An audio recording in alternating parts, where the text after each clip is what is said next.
We're hanging. Why do I have to recalculate this every time? Hello, everyone. Welcome. My mic wasn't being picked up on Streamlabs, but it's fixed now. Welcome, everyone.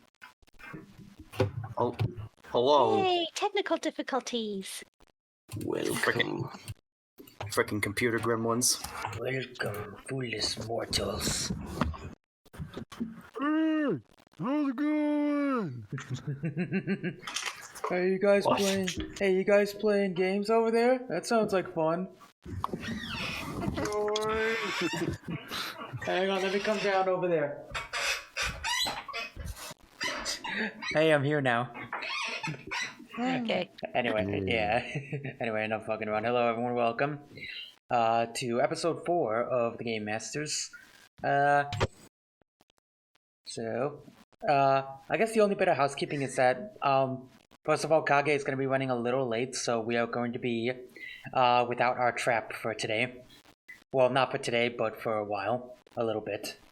And also, even though I am off next Saturday, more than likely there will not be a game, because me and Season are planning to go to the county fair that day. Oh, that sounds fun. Yeah. Okay. Yeah. You hoping to win a blue ribbon? I don't know about that.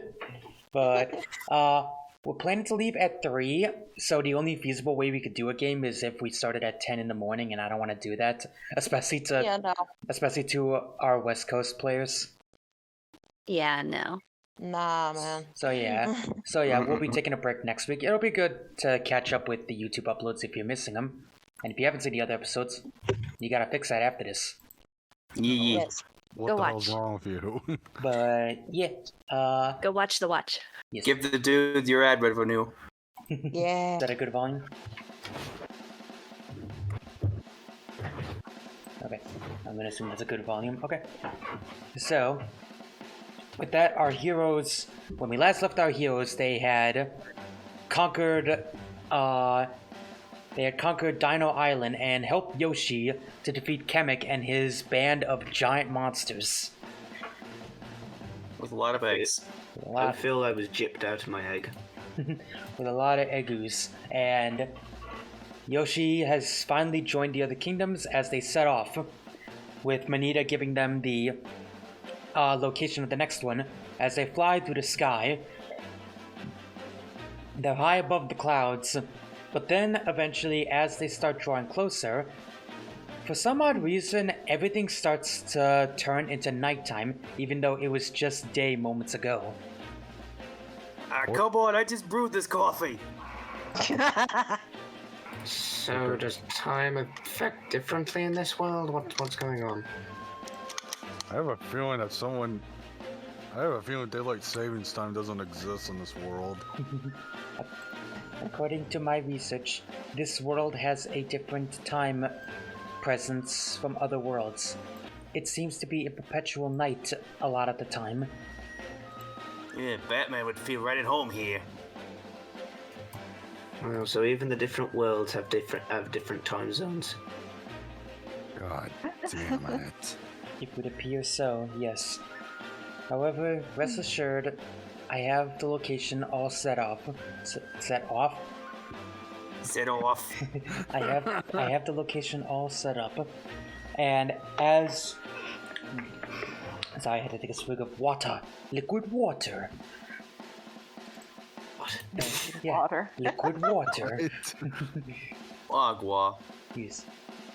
And, oh, hang on, I'm gonna see what, Ripple types. By the way, in case Ripple's quiet to anyone, C has to be quiet, her, nephew's over. Yeah, my nephew and my niece. Yeah. So I raised her volume as much as I can, hopefully that'll be enough. Ripple has some small guppies over. No. Yes. I'm gonna kill you. He's not wrong. But, yeah. Anyway, That's funny. okay, did we get stop? Oh, there we go.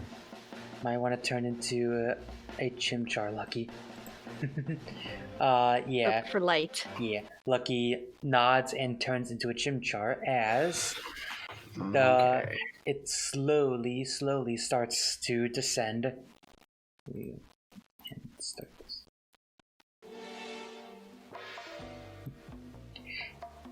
it finally lands and the drawbridge opens up as you all exit. And in the city, despite being nighttime, is full of lights. And in the distance, you see a very familiar landmark. It's the Eiffel Tower. When the heck did we get to? When the heck did we get to France? Wait, are we back home? What? I don't think so. I'm afraid not. That is the landmark. In this world, this is considered what you humans, I believe, is known as France. Paris, to be precise. Paris. Yep, you're right on the money with that. So, what, did all of France get transported with us? What's going on? I like to think just Paris. Right now, I'm just trying to figure. Right now, I'm just trying to figure out what game do we know that actually has Paris in it? Ratatouille? Damn it! I wonder if that's like the hell of this world, just the cesspool of licensed games. Oh god, that'd be some shit. But in all seriousness, I have no idea. And At least Also- not to my knowledge, anyway. Also, Alister, I'm borrowing your gauntlet. Okay, thanks. No, it's mine. You're not having it. You haven't used it at all. How do you think I cast my magic? Rock, you already have your own. Fine. You don't need two gauntlets. One was enough for Thanos. God Oh god, don't remind Alright. me. Alright. fucking hell. Anyway, yeah. As you're all saying that, you can suddenly hear the loud sounds of like an engine roaring, like a car engine, in the distance. I hope we're not in the middle of the street. Exactly. Somebody calls the cops. Everyone run. Somebody give that car a quiet muffler. Jesus. Actually, like, to specify, you're actually in like one of those alleys that kind of leads to like the back area of like apartments, if that makes sense. Oh, okay. Oh, great, the shady parts. Thanks. Actually, hang on. I forgot to do this. There we go. There you go. But yeah, you're in like the back part, and I'm assuming you all exit the alley to take a look at what that engine sound is. That's what Magnolia's doing. Yeah. Uh-huh. Okay. I'm still confused the hell as to why we're in France. As you exit, you can suddenly you peer around the corner to see a big blue van with a logo on the front of it, and you can hear someone call out in there, "Don't worry, you're gonna make it!" And the car is just rushing and running by, and you hear like the pains of someone like going like, I can see the light, Bradley. And he goes, "Hang on, you're gonna make it, Sly!" And then you see a black figure up in the sky, perch on a I'll be right pole. back. Perch on a pole, and you hear him call out, "Calm down, Bentley. I'm on it." And Wait a you see minute. a familiar raccoon with a beret and a blue suit on, and a cane. I was like, Is that... no way. Also, watch. I've seen what you did there. This is white line for line the trailer for the canceled movie. Maybe. Also, you say familiar. I literally know nothing about Sly Cooper. Neither do I. Alright, but This is what me pros and Storm are for, more Right. for the audience. and as Kage well. when she gets here. Yeah. But Nerd! You know, I just have this feeling that like the second Kage gets here, like during our scene, she's just gonna be like, "Y'all had this adventure with Sly Cooper without me? What's wrong with you people?" I'm just waiting for that. But yeah, the big not big, but anther raccoon jumps off the pole and starts running across the rooftops and skids down like a brick wall, using that big cane to slow his fall. And you suddenly notice the truck stops like right near you are, and you look across the street to see a donut shop. Man, I don't know about you. I don't know, man. You know what? You know what? I'm surprised we didn't have any donuts on the ship. I gotta grab some before we leave. Of course, Why you're are the coffee donuts nerd. important? Man, you haven't had. Because he's the coffee nerd. You've never heard of coffee and donuts together? Yeah, man, you haven't had a good chocolate glazed donut with a good roast of coffee? Man, it'll change your life. I prefer jam filled. I mean, we all have our cravings. But yeah, Sly also, well, the raccoon, I should say. The raccoon, you can see, suddenly pops out from behind the counter in the donut shop, and he walks out with like a big like platter of donuts under a glass, and he just goes, "Don't worry, guys, I got it right here." And the van opens, and you see a big, like I'm talking huge, fat hippo just plop out, like sprawled out like he's dying, What? Oh, with a almost like luchador-like mask and aviator glasses on. And he goes, "Oh, donuts, so hungry," and like holds his hand out as the raccoon hands the hippo a donut, and then a little turtle with a helmet on peers out and he just goes, You really gotta see a doctor about that, Murray." For some reason, now I'm just thinking of Mermaid Man. Donuts! God damn it. A raccoon, a hippo, and a turtle. Yes. What? You know, given how popular Ninja Turtle games are, I wouldn't be surprised if this was a subsect of that world. This just sounds like the start of a bad joke. A raccoon, a hippo, and a turtle go to a donut shop. You know, I'm sure they could tell. I'm sure they can tell us a better one because I would be surprised if these guys were our heroes here. Oh, great. It's never anything Hello again. simple, is it? Oh. These guys. But yeah. What did I miss? A hippo is apparently dying because he's not eating donuts. Yeah. So the raccoon hands donuts to the hippo, and the hippo just eats and he goes, and he immediately like recovers and he's like, "Oh, that hit the spot." And the turtle just goes, "Seriously, it's not healthy. You shouldn't. You know you get like this when you don't have your afternoon fruit." Murphy, eat your Snickers. You're not you and you're hungry. The hippo just goes, "But what about? No, a chocolate-covered orange does not count as a fruit. It tastes like fruit. It's not." I mean, it's Covered still an oranges. orange. It's still an orange. And then, as Magnolia says that everyone... Watch here, suddenly very quiet for me. I don't know why. Yeah, same actually. Wait, what? I did notice that, yeah. Wait, I'm... Yeah, You're a you little dropped in quiet. volume in Discord. Man, what's happening again? No. What's up, the technical issue? Banner. We're experiencing technical difficulties where Watchful's mic is somehow the other Hello? side of the room for him. And we Also- just also- don't know what went wrong. Also, Ed, I caught what you almost said, and I'm just gonna leave it at that. What's it? I'm not gonna say it because it's not safe for work. Yeah. Was I about to say something not safe for work? No, Jake was going to say something not safe for work. Okay. No, I said that I said Ed was. I don't think I was. Hold on. a Probably second. not purposefully. I'll type it to him. What I thought he was going to say. Okay, hang And we continue. hello? Still like, Quiet. Jesus Christ, why is it so quiet all of a sudden? What? What? Say what? Okay, where we in Clone High now? hello? On talk again. Hello? You're better. That's better, yeah.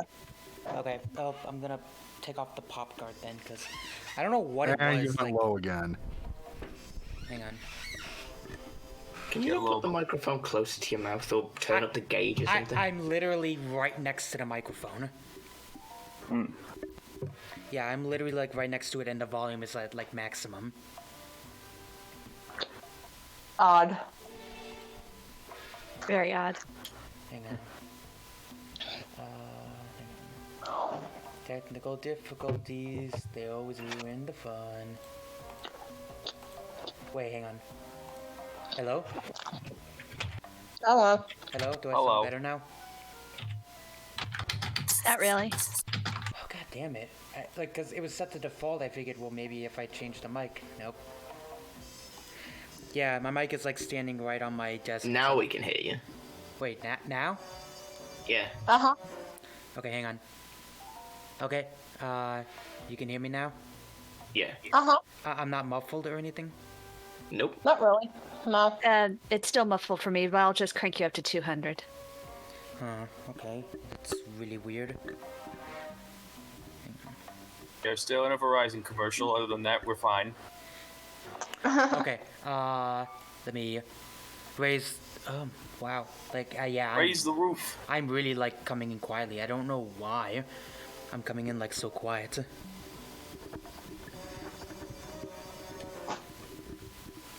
Watch one from Durgan the Church Mouse. Oh, God. I don't know what's with it, honestly. My volume is at, like, absolute maximum. Plus Ultra. Now I lowered it. Am I crazy here? I'm so sorry for the technical difficulties. Everyone, please stand by.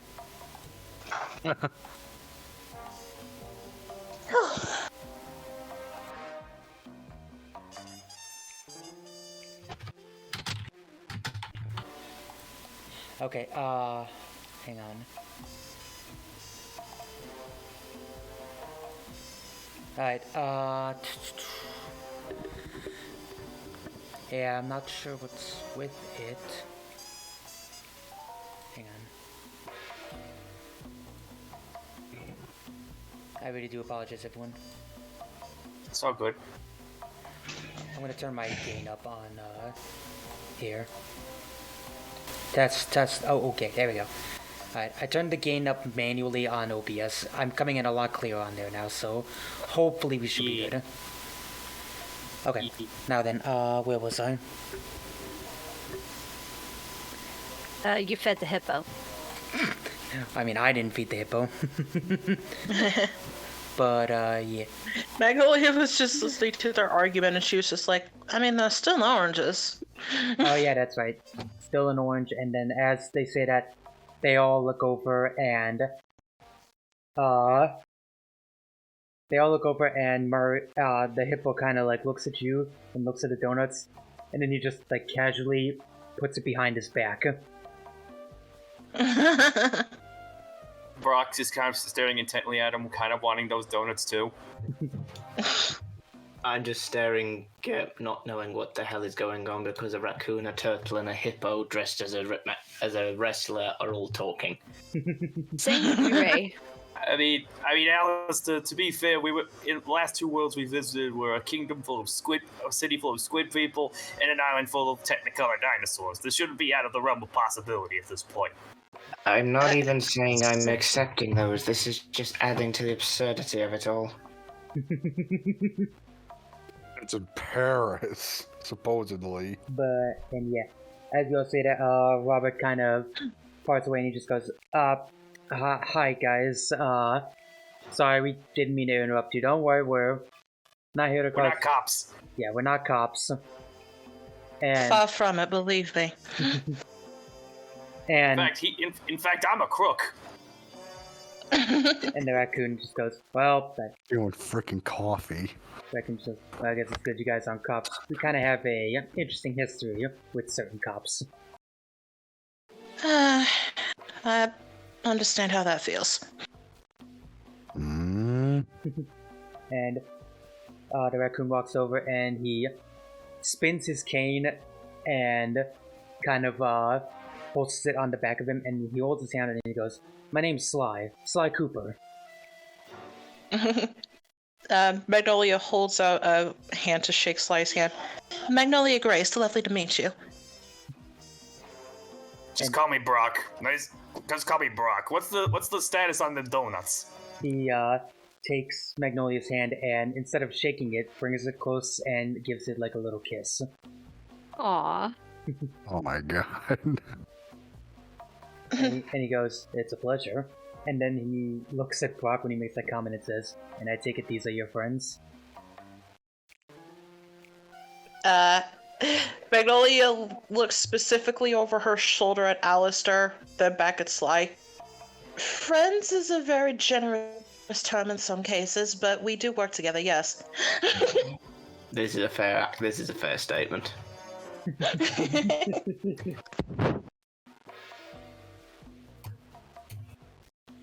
And he just goes, right? Sly just looks over and goes, that's Bentley," pointing at the turtle, and Bentley kind of just nods his helmet and just goes, "Salutations." And he goes, "He's Sally, what? Salutations. Salutations." Oh my god. And Sly just goes, "He's kind of the brains of the group." That would be Okay. Alister for us.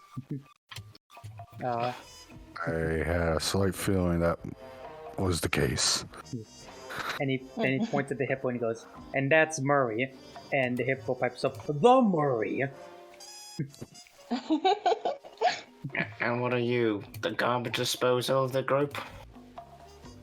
And Sly just goes, You can think of him as full-time driver, full-time burden, and all-time muscle." Damn. And then Magnolia hears the word muscle and immediately looks at Brock. You're not wrong. Also, okay, actually, let me rephrase that. I just look back at Magnolia and I'm like, what? Nothing, dear.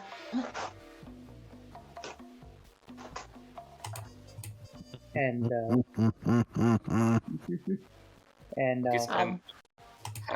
I'm thinking Brock might think to himself, I think that cane would make a good weapon, but I'm just picturing Sly just slapping the metal arm away and he's like, don't you dare touch that.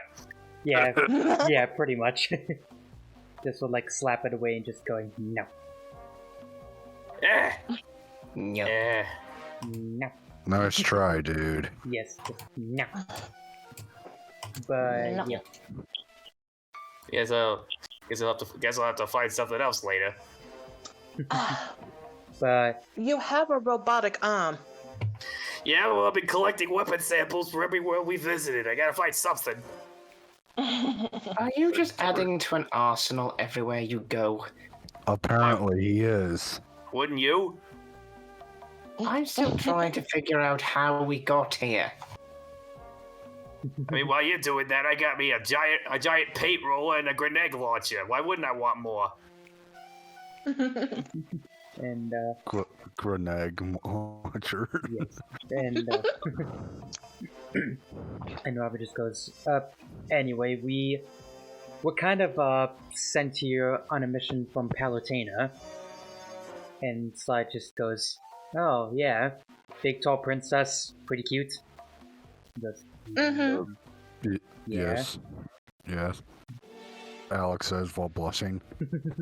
And he goes, "Well, I'd pretty much do anything for a tall and beautiful woman, but unfortunately we're a little busy at the moment." With what? Well, I mean, aside from the snack run, obviously. I mean, I know I'm not necessarily tall, but I like to think that implies that you'd be willing to help me if I needed it. Oh god. And he just goes, She's and flirting again. then he kind of just She's not even necessarily flirty. She's just trying to make sure that that Sly is actually going to help them. as he says that, Sly kind of turns and brushes his raccoon tail like under Magnolia's chin and just goes, "And believe me, I'd love to help a pretty lady like you." And then just walks back towards the van and just goes, "But I do mean it, unfortunately. But maybe we could work out an arrangement." What kind of an arrangement? "You help us with our little problem, and if everything's squared away, then I'll answer that tall, beautiful woman's call, and go on a bit of a break from thieving and go into heroing a little more." That's kind of why we're here. Why we're here. So. Yeah, believe it or Suppose we're all not. helping each other out. Mm-hmm. And Bentley pipes up, Sly, are you sure this is a good idea? We did just meet him. You don't think you can trust us? I have trust issues. I went a little southern for a second there. I have trust issues, I do. I tell you Yeah, what. that's Prose's job. Southern accent is my job, Watch. I got trust issues. I'm a turtle. Where's my trucker hat? And I'm a bad actor. I'm a bad. You guys. With that, Murray kind of does a lean back and hops out and just goes, well, if Sly trusts him, then the Murray trusts him too. You're very easily swayed, aren't you? And he goes, he taps like the top of the van. Magnolia will just go on. she'll just go over to Bentley and just smile at him. If there's any way that we can prove our trustworthiness to you, then feel free to let us know.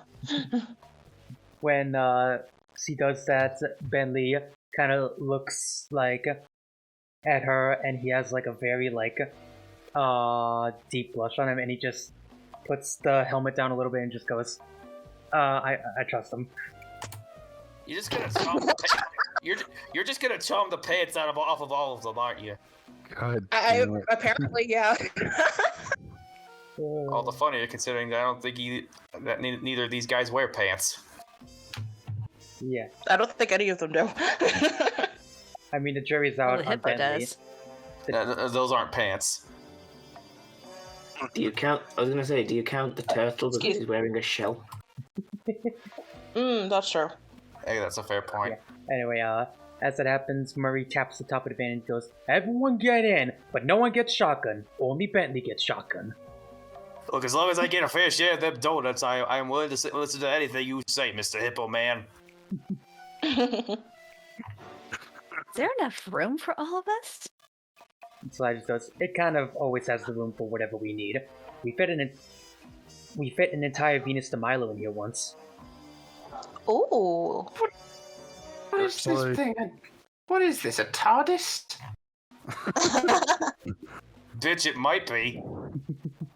Well, might as well get in. Sly goes over to the van, but instead of getting in, he jumps on top and is just like perched in a pose on top. Before Magnolia does anything else, she's gonna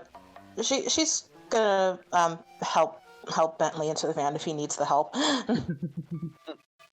And then Benny just goes, no need, I have a jetpack. And he clicks a button on his wheelchair, and a thruster pops up, and he floats into his shotgun seat. The turtle has a jetpack. Something please make sense here. Nope. Might as well get used to it. I feel like this is only gonna get weirder the more this goes on. Yeah, for real. And Magnolia, still standing outside of the van, is going to open up her parasol and just kind of Mary Poppins her way to the top of the van and just sit there. You have that power now? How the... She's always had that. Oh. Yeah. And, Yeah, now it's just Happens, y'all. looking like, what the... Mac, how the... Don't question it. Video game logic. Fair enough. Look, Alexander, I have a metal arm that's been able to assimilate weapons. Is this much of a surprise? No. yeah. Anyway. Just didn't expect Magnolia to do that, that's all. Let's get. Even questioning where your other arm went. Also, I still have both of my arms. One of them's just made of metal at the moment. pretty much. Also, looks like Mireille pets Lucky as he gets in. Anyway, as you all get in and Magnolia plops on top with Sly, Sly looks over at her and just goes, looking for a little more looking for one-on-one company, are we? I just enjoy the night air. And he goes, fair enough. You might want to hold on, though. Bentley can be... Bentley, yeah. You might want to hold on, though. Murray can be a little crazy with the wheel. Oh God. And then he kind of leans over and goes, that goes for everyone in there, too. Seatbelts, everyone. I like to... Are there any? yeah. Are there even any seatbelts in the back of here? And Bentley just goes, the only seatbelts are on the driver and passenger seats, so I would just sit down. Oh boy. Everybody be careful. Is there anything in the back of this car? Is there anything in the back of this van? No, it's like... Actually, in the back of the van, you actually do see a few containers of, like, jewels and diamonds, and there's even a bag full of priceless paintings and stuff. I found the box of donuts. And yes, there's a box of donuts. Okay. Whoa. Never mind then. What? I was going to see if there was any rope. I'd use some creation magic and turn it into a seatbelt. No, there's like no rope or anything back there. Right. Yeah. Flat boil. Rope. Bombs. You want it? God damn it. Swear to God. Rope. But, yeah. As it happens, Murray pulls some levers and you hear the click of the drive shaft and the skid of the tires as it takes off into the night sky through the city. I just realized the hippo knows how to drive stick! I don't drive stick anymore. How does a hippo know how to drive? Okay, do you know what? I'm gonna stop doing. Okay, do you know what? I'm gonna stop doing that voice. Wait, what? Yeah. I'm just gonna stop. I'm just gonna talk normally. Oh, okay. Okay. Oh, shit. I knocked my mic. Sorry. But yeah, it takes off and we kind of, fade out to... Actually, it's like the trolley car of a train in, like, abandoned train tracks. And, here we go. And this is his base. Yes. His little bungalow, if you will. Yeah. Hold on. What's up? Let me get you guys in there. I'm holding on. What am I holding on to? You're holding on, Yes. What else? just holding onto his tail. Because why wouldn't you? Yes. And there we go. There's a fanfic going to be made from this. Oh God. Anyway, slide kind of lets you in, and for a train trolley, it actually looks pretty homey. You can see like a meeting chair, a nice computer, a kind of a bath area, and a bunch of beds as well as a desk. Inside just goes, this is kind of our hideout away from home. Go ahead and make yourselves comfortable. This is actually pretty roomy. I got one question. Where y'all keeping the fridge? God fucking damn it, bro. And Murray just goes, the Murray Do you always ever think keeps about playing. anything but food? Murray just goes, Look, I'm very hungry this morning, okay? We didn't eat breakfast, aside from the coffee. Murray just goes, the Murray always keeps snacks for emergencies like this. And he rushes over, leading you to a big fridge. As he opens it, and you can see it's stuffed full of, mostly, like leftover pizza and junk food. There's, taquitos in there and stuff like that. Oh. Murray, you are officially my best friend. Aw. Holy smokes. And Murray goes, the Murray likes you too, big man.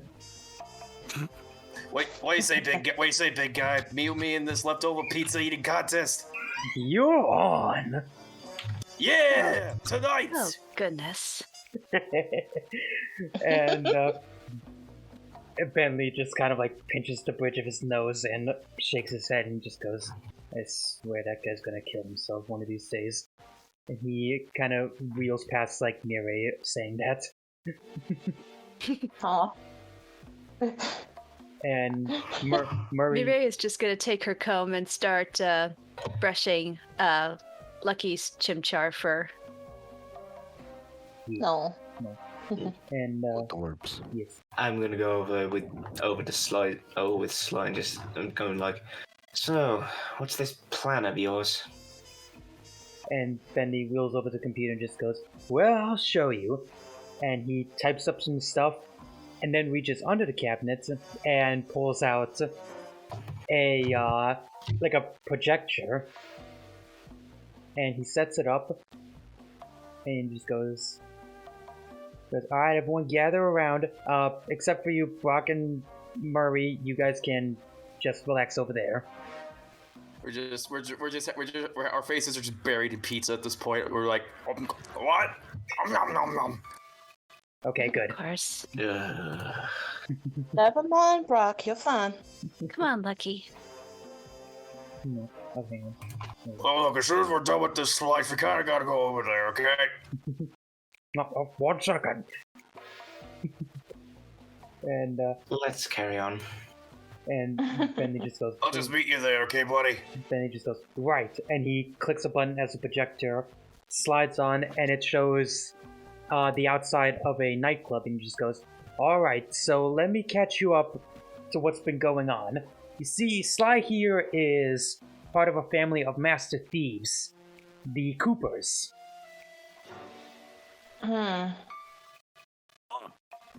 So, They've been around. They've been around for years.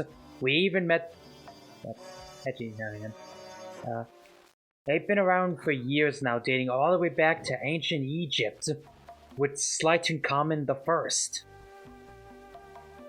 A thief pharaoh? Yeah, Does he know? I only have one question. Does he know how to play card games? I'm not sure, but he would steal from other pharaohs and give back to the lesser, and that was the first recorded ancestor in his book of Thievius Raccoonus, all the way to Sly himself, who's the current ancestor. Are you sure that's being a thief or being Robin Hood? That's what I was getting I mean- ready to say. Robin Hood is a thief, so it's a bit of both. Now I'm just picturing Sly's cane as a Millennium item. Oh God. No, we don't. No, we don't need a Marek. We don't need a Marek Ishtar raccoon. oh God! And Merrick Cooper. Oh fuck no! That does sound like a cool name, though, Marek Cooper. Right, I'm writing that one down. That sounds like a good oh, name. God damn God. it. No, I just like the sound of the name. I'm not. Oh my God. Okay, but yeah, Continue. and Sly just goes, but before you guys get the wrong idea, I should let you know we only steal from other thieves. Okay, fair enough. Because we, Good I to can know. get behind. I can get behind that. believe there's no honor in stealing from an average Joe. If you rob a master criminal, then you're a true thief. Flawless logic. Yep, Okay. definitely buying that. And Other criminals and corrupt individuals seems to make sense to me. And then Bentley just goes, but unfortunately, having a family comes with a family curse. And he clicks the button, and there's suddenly... It's a very, like, hard picture to make out, but all you can make out is, like, two big, like, evil yellow piercing eyes in the picture. And it almost feels like the eyes are staring, like, directly at all of you. Ugh. What the heck is that thing? And I don't know, but I'm gonna be seeing it in my nightmares tonight. Sly's mood kind of Uh-huh. changes, and he just goes, that is Clockwork. Clockwork? That's a name. Clockwork's an evil owl that's been stalking my family since my very first ancestor. He's hated my family for seemingly no reason other than complete jealousy. towards my legacy. Well, that's just frickin' petty right there. That is a whole other level of petty if he's been following your family for that many generations. Now Brock is just sitting here thinking, if he's an ancient Egyptian owl, does he know about the Shadow Realm? Maybe. I just hit Brock across the head. Ow! Stop making card game references and just listen to the raccoon. Yes, I'm with Alister on this. Just listen to the guys. And The way Haruka is still like back here. no. Yeah. And Sly just goes, petty is putting it mildly. I'd call him evil. The man ripped off his own body parts and replaced them with machinery, and used that to fuel his hatred to live forever, stalking my ancestors and killing everyone, or at least attempting to kill them one by one. I mean, I heard a twisted metal, but this is ridiculous. But A cybernetic owl with the vendetta to kill you just because of a jealousy. Fucking beautiful. And then he goes, you see, years ago we thought we killed him finally. We managed to disassemble him down to his bare parts, yet somehow his parts survived. Even though he was in pieces, we knew he was still living. However, we tracked down the pieces, and though we had a hiccup and they were stolen, and Clockwork was reassembled in the Clockla, a long story there, we finally took the hate chip that was fueling him, destroyed it, and all of his pieces withered into nothing. But apparently he found a way, and he's back again. We have the technology. I don't know whether to admire that level of persistence or... Never mind. Sounds more like obsession at this point. I was about to say that too. So he was completely destroyed once before, and for some reason he's back. They rebuilt him. They rebuilt him. Clearly, they had the technology. Either technology or... I feel like that... Form of power? Yes. I feel like... Thank you. I feel like this ties into the issue that we're dealing with. Yeah, I'm getting the exact same feeling. And Back in the old Egyptian times, did you ever have any kind of like ancient powers or something that had the abilities to preserve life or something like that? And Sly just goes, no, nothing like that. My ancestor's real only major power was he could turn invisible to elude criminals. Not criminals, the authorities. I see. All my ancestors have a power, and I've pretty much inherited all of them by going through this.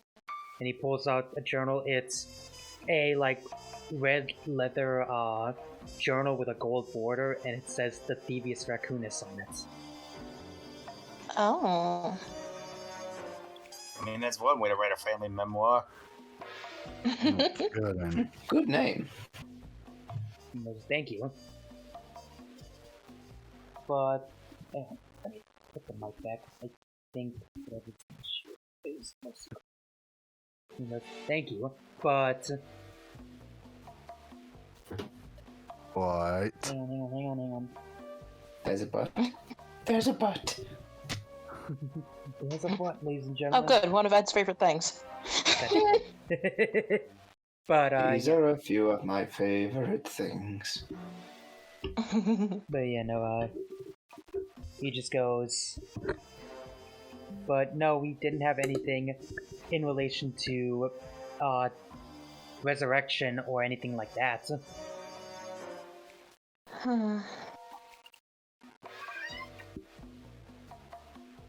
And, Murray pipes up and goes, oh, if you think it's bad, it gets worse. Because apparently, I'm kind of fusing into Bentley and Murray, yeah. Oh, no. Oh, it gets worse. Apparently, Clockwork has also summoned all of our greatest enemies. Define all. Yeah, like, how many are we talking? By my calculations, there's at least 7 of them. Not counting Clockwork, of course. Right, so excluding Clockwork, there's 7 of them, and let me guess. That's a total of 8. That's not too bad, but still. It depends on how powerful they are, aren't they? Yes, it would. I would guess. I was actually just thinking the same thing. And We just defeated a giant pudding, a giant piranha plant, a giant turtle, and a giant black bird, along with some kind of mad, crazy bird wizard. I think we can handle whatever is dealing with this. Alister, you were confused about everything we're seeing just now. I can't imagine what's going through their heads right now after you mentioning that. I'm just going through in the thing, thinking that nothing's gonna make sense. So why bother trying to explain it at this point? Also, trust me, we've dealt with way weirder. Took you long enough to come to that conclusion.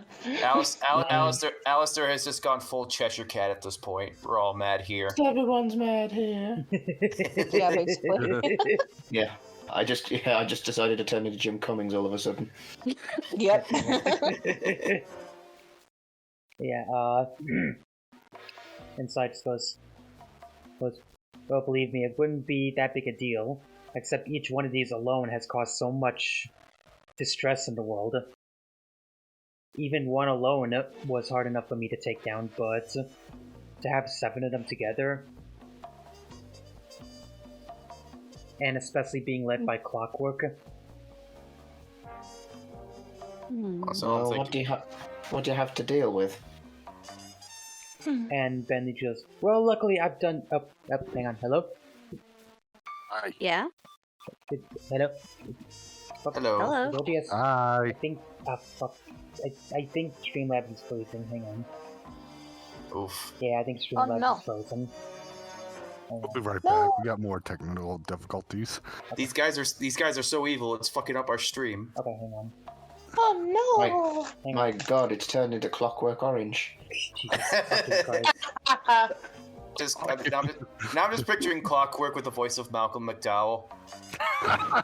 Oh, fuck's sake. I'm singing in the rain. I'm so sad. Wrong movie, but okay.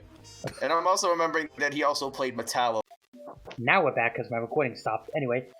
Yay! But, And yeah, Haruka is still down there. that's right. Oh. Actually, yeah, just to clarify that, we'll say that Haruka and Cappy had to find, like, a better place for the, Odyssey. So, And to find a place to park. Okay. yeah, so they told him to go on without him. Yeah, Yeah. better Okay. parking. Yeah, just so I don't have the fucking avatar just standing there. That's fine. But, yeah. I was laughing. Kage just pops into the call. But yeah, no, Gosh. as it happens, Benny goes, luckily I have surveillance pictures of who we're dealing with. And he, clicks the projector as it starts showing some of the pictures. One of the first one that comes up is a tiger dressed in, like, almost Green Beret garb with 2 katanas. I'm sorry, boy. what? Oh. It's a tiger with 2 katanas dressed in, like, Green Beret, like, olive garb, military uniform. Oh. Yeah, I know Okay, who I this is. A I green remember that. beret. Oh, great.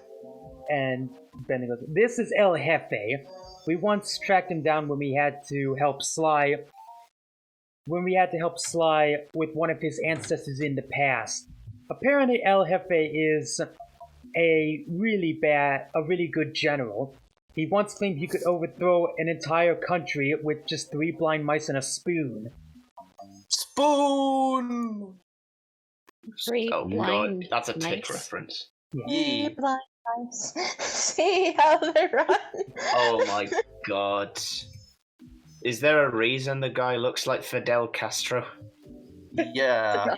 He's. Parallel. I think he's from like Cuba, or at least the Sly equivalent of Cuba. Yeah, he's supposed to be Cuban. Great. And Bentley clicks the slide, and next we see a tiny frog with like a picture of Brandy and a metallic top hat on. Well, He's laughing. okay. I'm loving these descriptions.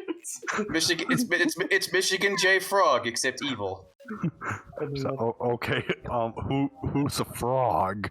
That's Sir Rowling. He's a Raleigh. Rowling, whatever. If I mispronounce, J.K. Raleigh. just Oh kidding. my fucking get out of Just here! kidding, Rowley. Jesus Christ, that fucking grin! But yeah, it just goes. He's an experienced engineer. He was picked on a lot for it, but then he developed his own version of weather machine that dumped the Bermuda Triangle into a perpetual storm, and any ships that came by, he would steal their treasure. Oh. Well, definitely know where the myth about the Bermuda Triangle came from. Yes, it was called. Because of this guy. And then he clicks it, and the next slide goes to a rather beautiful spider lady in a red dress. Oh, uh-oh. And Legs for days. And he goes, "This is the Contessa. She actually used to be a very high-ranking member of Interpol and would use special psychonic hypnosis to rehabilitate criminals." Oh. That's interesting. But was you know, I was just sitting there with the spider lady. I was gonna say, but you know, she's a spider, therefore she's evil. Wait, did you say her name was Quintessa? No, the Contessa. Contessa. The Contessa. It's part of her name. Alright, Yeah. I was going to say because Quintessa is Latin for harvester. Oh. I mean, that would fit. I mean, given the fact that she's a literal Black Widow, I can agree with that. Yes, he's a Black Widow. Huh. But It kind of looks like Morticia Adams as a spider. A little bit. Pretty Yeah. much. I actually, she kind of sounds like Morticia too, so I think that's the inspiration. And he clicks aside, and next we see a giant. There's no better way to say this. I know Ed's gonna lose his shit. A giant chicken with gold armor and a purple vest, with a big Fu Manchu and giant eyebrows. What the fuck? I'm sorry, what? And then he just goes, "This is General Sao." Yeah, You this guy. Get out. General Arti- Sao, yes. An Attila the Hun chicken. Yes. Called General Sao, yes. He's kind of something like a Mongolian warlord, except he's a chicken. Mhm. And Good yeah, lord. General Sao used to be the general of a whole town that he oppressed. That he oppressed using zombie praying mantises and dark magic. Zombie praying mantises. But he was eventually. this. Oh, go on. Okay, so yeah, this guy's sounds like a real piece of work. Yeah, he was. And then next one shows a big alligator with a. I guess the proper term is to call it like a do-rag, like a rag around your head. Uh-huh. Hey. Yeah, it's like a do-rag and a pink shirt with a ruby in her belly button. Wait, what? Oh, yeah, I remember her. Oh. Uh-oh. Oh And no. then he goes, This is Miss Ruby. She's a master of voodoo black magic. Oh. And like the last guy wasn't. Oh god. So this is apparently Esmeralda from Hunchback of Notre Dame as a crocodile. Yes. And also evil. and also speaks Cajun. Yes. Oh god. Yeah, she's. Cajun magic. Oh god. Yeah, voodoo magic specifically. Dr. Vasily ate your heart out. And then Magnolia's especially going to enjoy that one. then he clicks the button, and then the final one is a little armadillo with a giant sombrero on his head. Oh god, this asshole.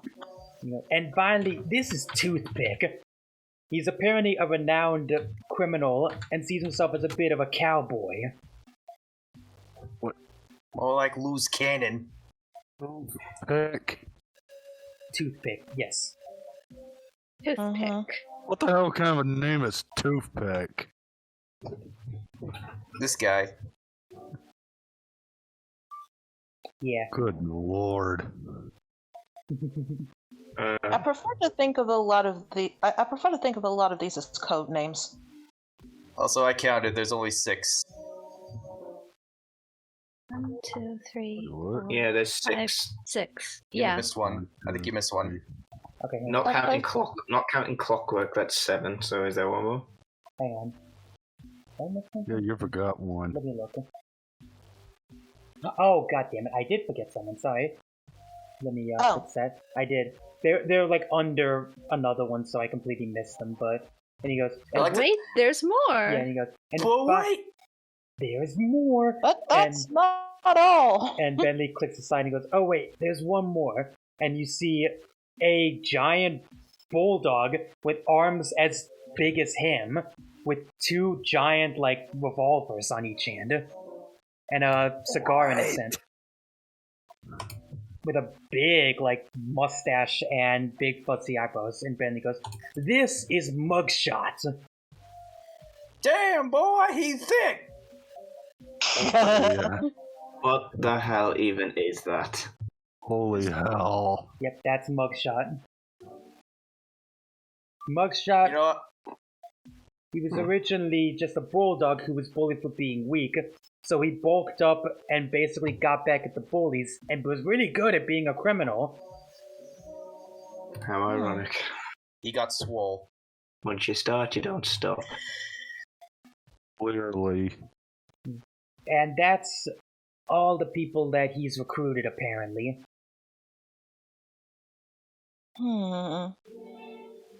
Interesting.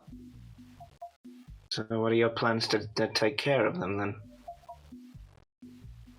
And Bendy goes, well, as suspicious as it sounds, they're actually gathering in one area.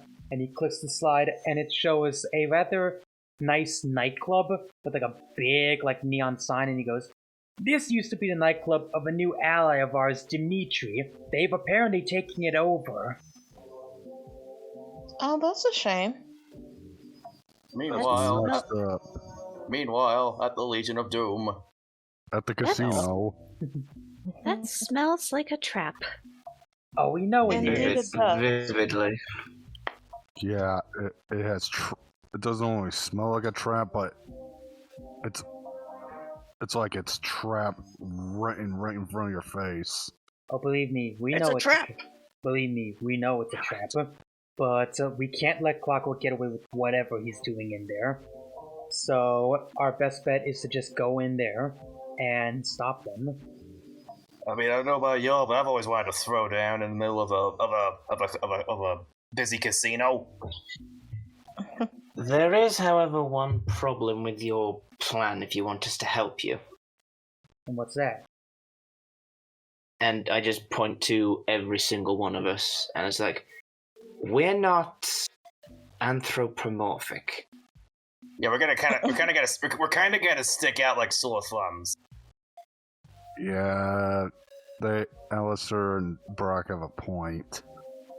I mean, some of us can do magic, but I don't know if it's going to be enough to change our forms for a disguise, unless you've got some kind of like dress-ups that you have or something like that. And and Bentley just goes, well, the nightclub is actually mostly abandoned at this point. It's just the main enemies that are there. But they would probably get suspicious. Still, we would need to take them out individually anyway, because alone they'd cause a trouble. But if they got together by the time we got the Clockwork, it would not be very good for us. Oh, we would most likely get our asses kicked. Yeah, I imagine trying to take all of them at once is not ideal. We don't want a repeat of last time with all of those villains all at once. We could hardly keep track of everything. Benny goes, well, I mean, it ended up fine. I ended up taking out 2 of them at the same time. At this time, there's twice as many. Also, Magnolia, we warmed up that giant plant for you to squish him with, and you know it. I know. I still take credit for delivering the final blow. Fair. And technically, Yoshi ate the pudding. Benny just goes, well, luckily... Benny goes, well, luckily now that you're all here, we may actually have a solution to this. We have just enough of everyone that you could each take on the members one by one. Oh. Really? That work. The only thing is... Sorry. That Haruka can find a place to park the Odyssey. And Ben goes, the only thing is, me, Sly, and Murray would have to help out at least one of you with whoever you're taking on, because we feel we need to be there in case something happens. Of course. Yeah. Sorry guys, I gotta use the bathroom. Give me 1 second. Okay. Go ahead. Yeah.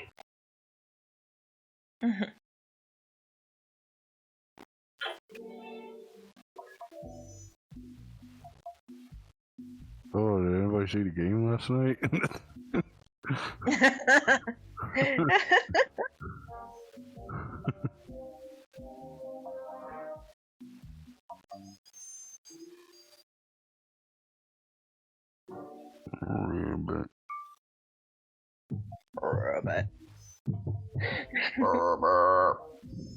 Please don't. We already have a Looney Tunes reject among the bosses that we have lined up. Yeah, he's pretty much Michigan. he's pretty much just Michigan J Frog, except evil. I mean, then again, Michigan J Frog was already kind of a dick in the original short, so what's that tell you?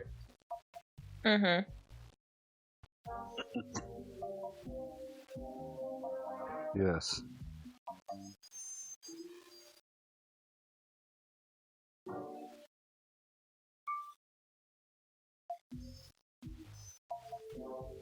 So I love how Ed just kind of lost his shit at some of these descriptions of some of these guys. Okay. Try and explain this in a way. Okay. Obviously, me and Ripple have never even heard. Obviously, probably heard about it, but we wouldn't have had any know-how about any of the characters in the franchise. Yeah, we have no context. Yeah, that's what makes it fun. Yeah, so the most I can get from this is Fidel Castro Tiger, the Mad Hatter Frog, Michigan J Frog, except evil. Yeah, Morticia Adams Spider, Attila the Hun Chicken, Esmeralda Alligator, a rejected character from Rango, and Bald Bull from Punch Out. From Punch Out, but is actually a bulldog with guns. Yeah. Okay, Bald Bulldog. Yeah. Okay, sorry about that. I'm back. And then giant owl robot. Oh, yeah. I haven't seen what Clockwork looks like, so hang on, let me have a look. Actually. Yeah. For it. Oh boy. Yeah. Get ready to. Oh God, he looks like Ridley. Oh my He kind of does. Okay, He actually looks like Meadow Ridley from Prime. Yeah, exactly. I've got no jokes to make about this guy. That actually looks like a threatening villain. Yeah, the Clockwork kind of is like the most threatening villain in the Koopa series. And he looks it. Like, he was so threatening, they technically made him the boss of the second game, except not really. Well, yes, but actually no. Yeah, there he Oh, is. goodness. That's Clockwork. Yeah. Uh-huh. And remember, this guy's supposed to be thousands of years old, fueled by hatred. Oh, now I get the reference. Yes, like Clockwork. Now I'm just thinking of the Queens of the Stone Age album of that same name. Right. Anyway, oh, by the way, before we continue, just to let you guys all know, in about an hour and a half, we will take like a 15-minute break so I can drive Season to work. Okay. Okay. Okay. That's fine. Yeah. Anyway, okay. Not what I was referring to, Watch, when I said, now I get the reference. Well, yeah, let's resolve this. What was the reference you were thinking of? This. Ah. There Oh, it is. of I know course. the. Yu-Gi-Oh. What was the Black Flame Dragon? No, that's just that ain't a Blackwing. Alright, anyway, anyway, Bentley just goes, we would have to team up with some of us, but I would like to say this, and points at Mirai and just goes, Mirai, Excuse me. Gesundheit. Mirai, at you! Perfect. Anyway, then he just goes, Mirai, you and I will sneak in through. I went Southern Bentley again, god damn it. Oh God. I guarantee. I do declare, Bentley, that you will go down to the back. I guarantee. Hey, can we try this again? Yeah, let's try this again. Bentley, start trying to copy my accent. It's very insulting. I'm sorry, okay? But anyway, you and I will attempt to go through the sewers and see if we can get into Clockwork's lair. Sewers? And he goes, yes, I've looked at the schematics of the place, and it looks like there's a sewer entrance very close to Clockwork's lair.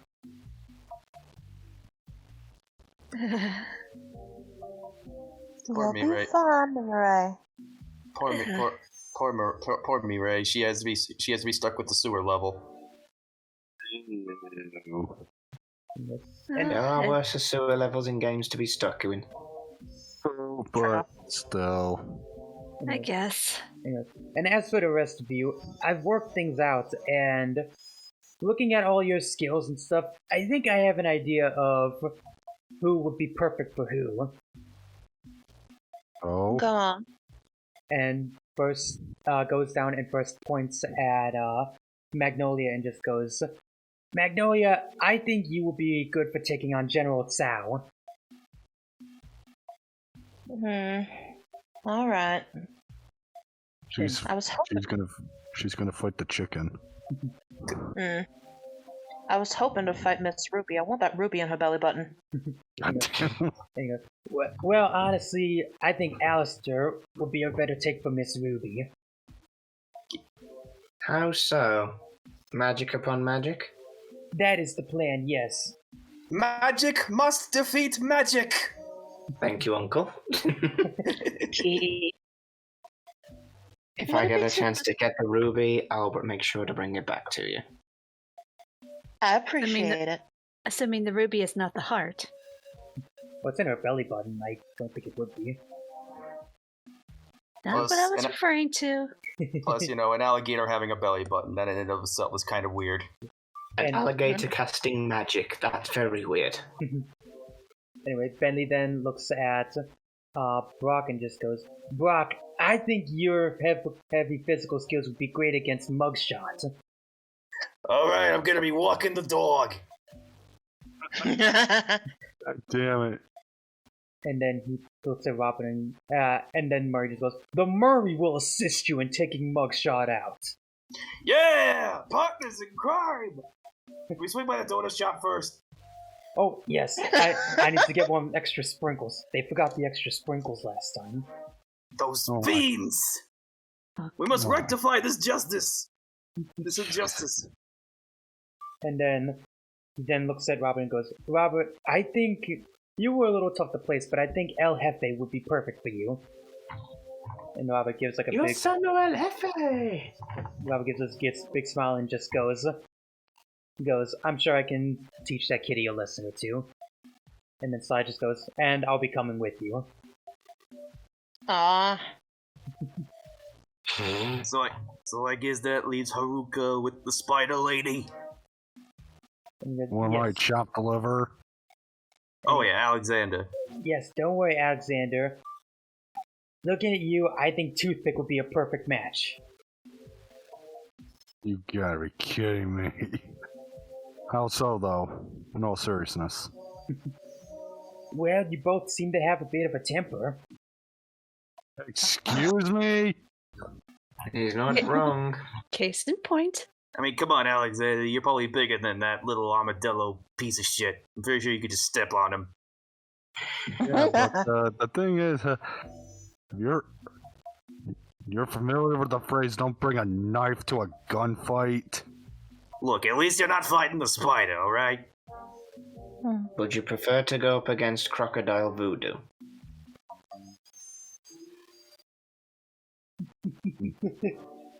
Silence. Fine. I mean, I'm fighting a giant bulldog with both metaphorical guns and literal hand cannons. So what's that tell you? Alright, I get your point. What does it tell you? It tells you that nothing in this world makes any fucking sense.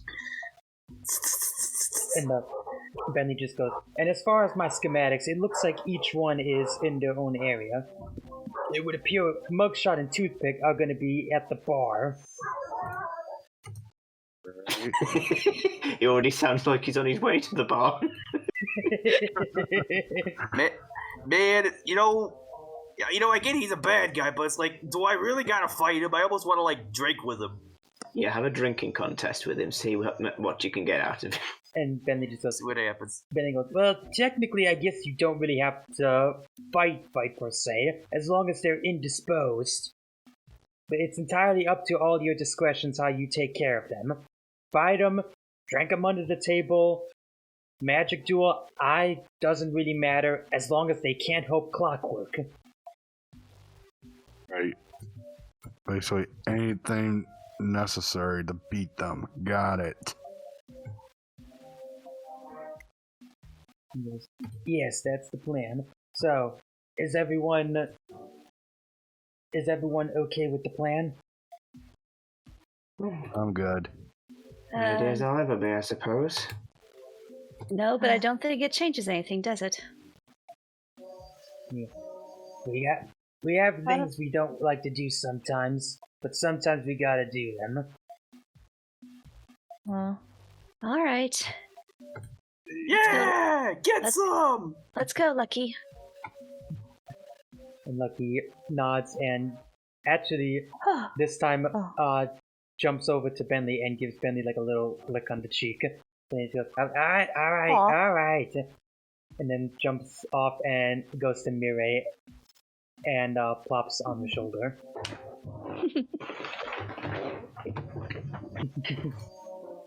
And Robert just nods as he pulls out his labo and he just goes, I'm looking forward to this. And he gives like a nice big smile.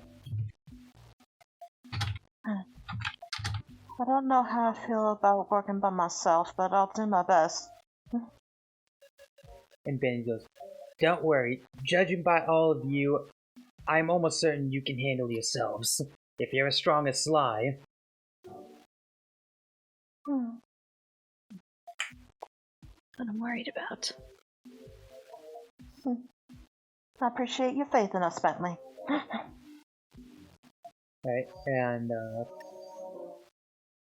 so, with that, we'll kind of time cut fade away as we fade into right outside the club as Sly has his binocucom out and looking at the place. As he's there with Robert, and Robert made everyone like little cardboard communication devices using his labo technology. And he takes one out. With cardboard. It's the labo. Well, he's using his communication with his imagination. Pretty much.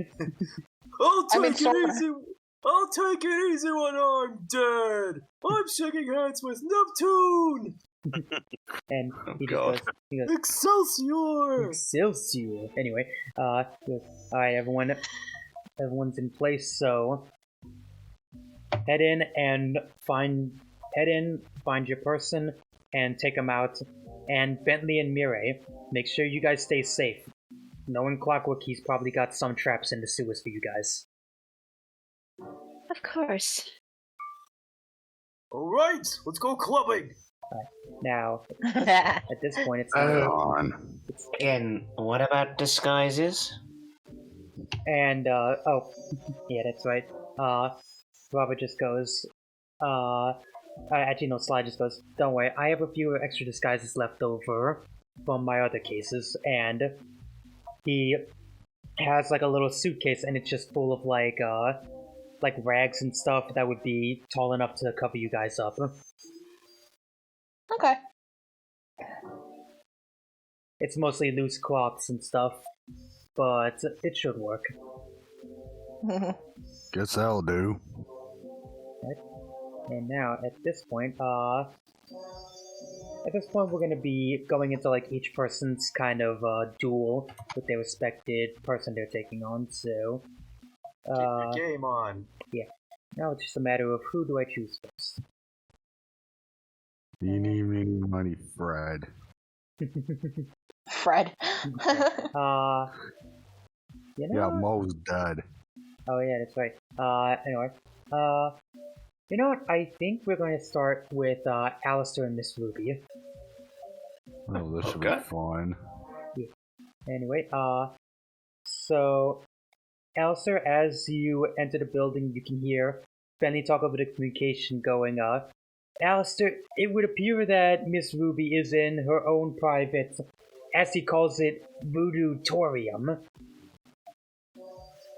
Voodoo-torium? Yes, he's collected a lot of magical items and is doing God knows what with them. Wow, she's certainly somebody that takes my interest, that's for sure. Now be careful.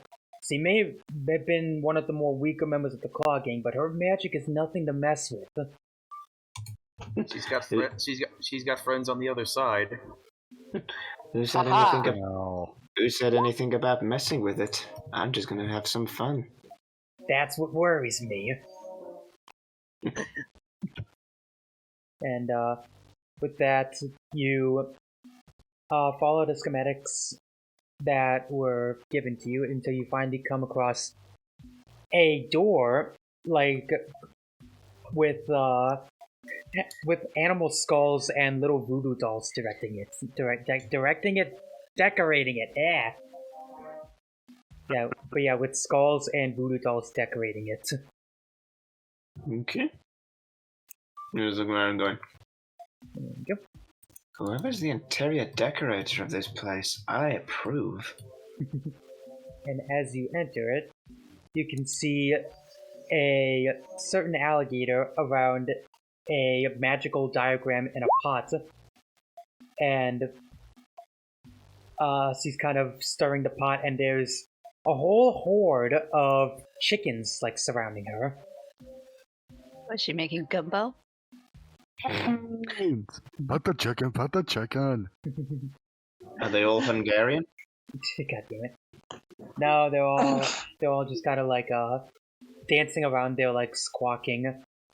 And she goes, oh god, okay. I would like to preemptively apologize for all the necks I'm about to make snap from cringe, because I'm about to pull up a Cajun Oh, God. accent. Yeah. Well, now that's it, honeys. Dance around the pot. This magic's gonna be nice and strong for Clockwork. That could be a lot worse. And It could be worse. Go in the corner. and Ruby's like so massive she's using her tail as like a chair as she's standing there kind of waving her hand side to side until her ears perk and she looks back to see Alister and just goes, well, now who's this little honey? Sorry for your intrusion, your scaliness, but I just wanted to come over and have a look at all of the wondrous looking magic that seems to be up here. I am quite a curator of magic myself, quite interested in the craft. As they're just going over to a desk looking at stuff, not actually looking at her. It's a very interesting collection you've got here. Well, now I would hope so. Clockwork has provided me with lots of magical items. particularly of the voodoo descent. You can see, I am definitely one that is interested in the magical aspects, but for the knowing part, I can't say that I know too much of magic myself. Not that I'm not willing to try or learn. Well, now that's quite interesting. You're a little older than I expected to be interested in that. I started at a young age. But it's never too late to learn, I guess. Where I come from, we don't really have a lot of magic, unfortunately. But it's still something that I have a strong passion towards. The other people that I know, they don't understand it. And Miss Ruby's ears kind of like perk a little bit at hearing that, and he goes, "Really now, your friends don't understand your interesting desires, do they?" No. People I know don't understand it. People I'm around don't understand it. It's hard to be in a world where you're the only one that can make sense of everything around you, and others just don't seem to understand you. I'm sure you know how that could be. And I'm just trying to bait her at this point. Yeah, and she actually flaps her tail and kind of flops like near you and just goes, "Oh, I know too well, honey. When I was growing up, I was always teased for my voodoo ways. I always thought it was nice, but everyone was scared of me."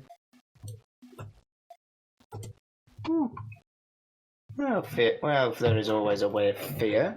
But I suppose that you managed to learn away from that in time. Well, I more just learned that why should I be friends with them when I could force it using voodoo? And I kinda grew tired of them anyway and released them. I had far more fun using my magic to get money. Ooh, forcing people to do what they want against their will. Oh. I like the sound of that. Oh yes, Oh yes, mind manipulation. It's actually a quite simple spell. I learned it when I was only a mere crocodiling. I can't say that I have much a tendency for knowing the proper ways on how to use magic like that, but would somebody as, how I should say, expertively as yourself, you wouldn't mind humoring a appreciator of the dark arts? Let me look. Let's, give me a persuasion roll. Persuasion, let's have a look, see. No, that's not the file. Persuasion is 0, so I'll use a boon access, which lets me go all the way to 3. Okay. So D8 and a 20, yeah? Yes. Yep. Okay. 18 and a 7. Damn, nice. Okay. And she gives like a big, like, crocodilic toothy smile and just goes, "I think that can be arranged, honey."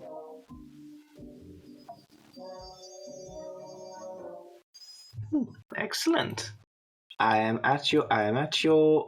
here to learn of your teachings, madame. And she kind of leads you over towards the giant watery pot and just goes, "My manipulation spell is actually quite simple. First, we'll need," and she grabs one of her chickens by the neck as it lets out a little "quack" and just tosses it in the pot and just goes, "A chicken."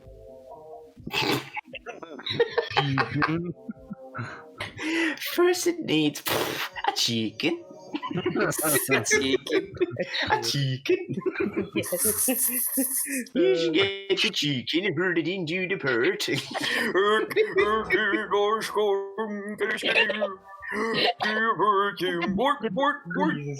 Like, imagine that, but Cajun. Oh my fucking god. Cajun chicken. Anyway, yeah. Cajun chicken in the pot to make a spicy gumbo, what? Christ with this. Anyway, she just goes, a little chicken and just starts plucking some like potted organs and stuff. Just goes liver of a duck and tosses that in, and then puts in a little nutmeg and puts the nutmeg in there and then hands Alister a squid and just goes, "Be a honey, massage the squid." Thank you, Rolf. I get the reference. Where is the squid?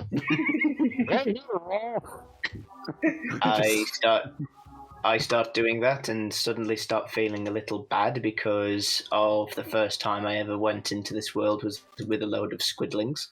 Oh yeah. And meanwhile, Miss Ruby takes a turnip and starts grating it.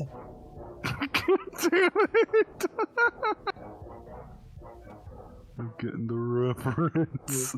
And when it's finally all set, she takes the squid, puts it in, and goes, "And now you just give it a little stir," and starts stirring it as the liquid starts to turn like a very like almost pale glowing yellow.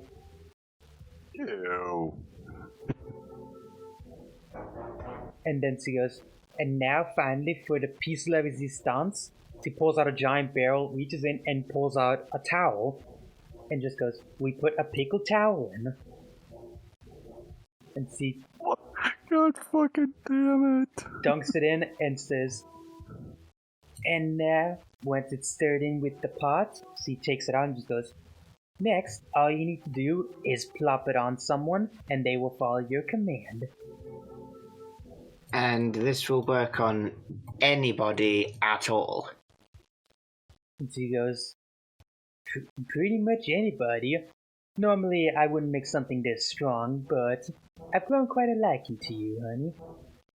Ah. Well, I appreciate that so much.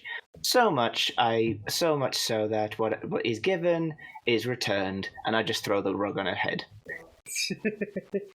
Alright, I'm going to roll to have a try and evade it.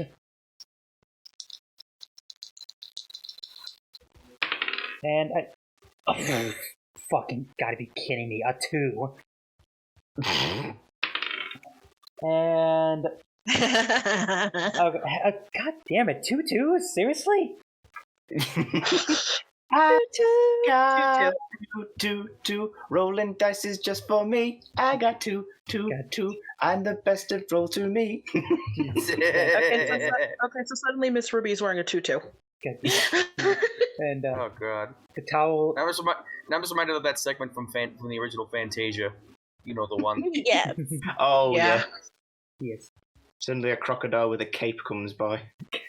Yes. But yeah. The towel suddenly goes down and he goes, "Hey, when?" And before she can respond, the towel, she like tries to go up, but then her hands like kind of shake in front of the towel, and then they put down, and she's like suddenly stiff as a board.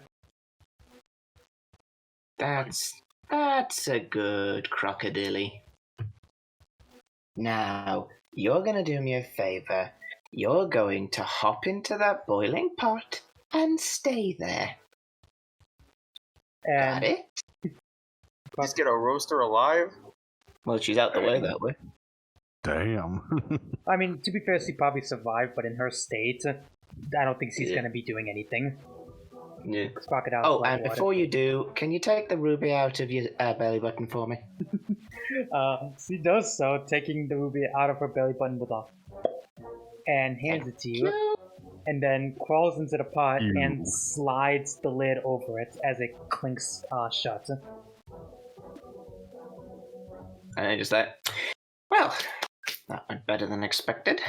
Before I go, I just look over at a couple of books that's on her desk, and I see one there labeled Voodoo for Absolute Idiots. And I take it. God damn it. He's like, I'll take that, thank you. Oh my god, that's great. I love the little touch. Alright, Oh, before I go, Yeah? I just pick up one of the chickens and bring it with us. taking one of the chickens. Okay. Also, because no one said it yet, life has many doors, Ed boy. Yeah. There's a joke. There is a joke I wanted to make there, but it didn't play out the way I wanted it to, so I'll just save it for another time. That's fine. But yeah. I think next up we are going to resolve Robert and Sly. As moments after that, Sly and Robert look at each other and just goes, "Alright, you ready?" And Robert just goes, "Ready as I'll ever be." And they both jump in, and Sly leads them to a window as they're down a hall of doors, and Sly looks at his binocular and just goes, "I think El Jefe's room is right over here." And he leads them... Oh, what's up? I'm just noticing that apparently El Jefe is into heavy metal. Because look, right there's some Iron Maiden. Yes. I know, right? Get the fuck out. Hey, as a metalhead, I approve of that pun. Yeah, fuck you, Hot Pepper. Red hot chili pepper, am I right? Anyway. Get the fuck out. Never! Anyway, he leads them through there, and then Sly slowly opens the door into what almost looks like an armory, as we see El Jefe buy a cannon, as he's just kind of polishing it. And Sly walks in and just goes, Sly starts walking in and goes, well, El Jefe, long time no see. And El Jefe's ears like quirks as he looks over, and he just goes, oh god, I kind of forgot what his accent was. Watch, you might want to turn down the music, I can hardly hear you. Sorry about that. There we go. How's that? It's good? Okay. Anyway, goes in and now I gotta think of his fucking accent. Just think of Nolan North doing a Spanish accent.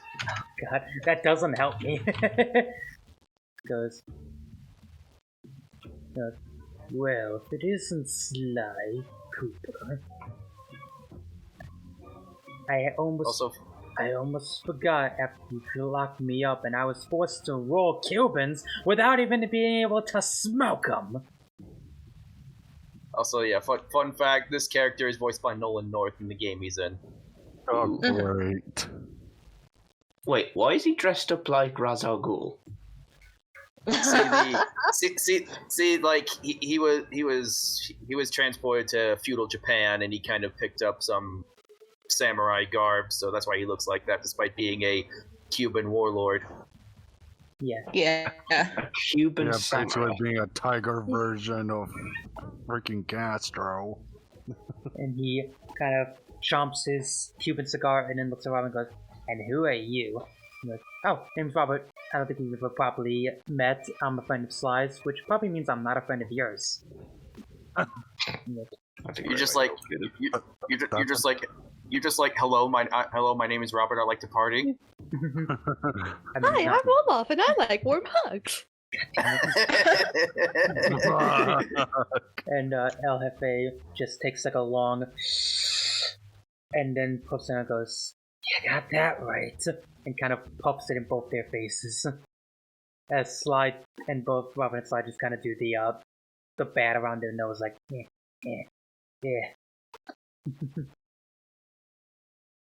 And he goes, So Sly, tell me, what's it like having your greatest enemy back from the dead? He goes, well, I mean, I wouldn't think you're my greatest enemy, but no, Clockwork, you idiot! He goes, oh, Clockwork. Well, I would say it's quite startling. But rest assured, we'll beat him, but first after we kick your butts. And Elephant just goes, huh. And what makes you think you'll be able to beat me a second time, hombre? And Sly goes, I don't know, I beat you once before, and this time you're not on a towering desk made of wood. And goes, True, but you don't have your samurai armor either. Lava goes, nobody's got me. He goes, shut up. Shut up. Yeah. Look, shut up. Fuck you. Got a plus Fuck one. you. Yes. And Slash goes, hey, I would be careful. You know I don't really like it when people disrespect my friends. Or did you forget how I whooped your butt after you tried to lock Ryoichi away? That samurai was nothing. And you are nothing, Sly. Even with your little friend here, in quotes. Besides, Clockwork has something special in mind. And lost my train of thought. Besides, you really think Clockwork is the only one powerful here? Clockwork's only here because of a certain friend of his. Sly just kind of raises an eyebrow, and Robert also raises an eyebrow and just goes, and who is this friend? And Elephant goes, please, the Empress of Darkness, of course. Clockwork told us all about her. And according to her, I guess I'll say it since you're not gonna live anyway. He's got big plans for all the worlds out there. And he doesn't really like that your friend here, pointing his katana at Robert's chest as Robert just kind of looks down at it. So his little friend here and all of his colleagues blocking off the worlds.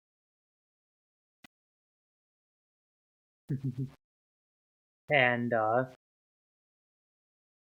just goes, well, I don't much care for her either. And frankly, you guys have no right to do this to these worlds.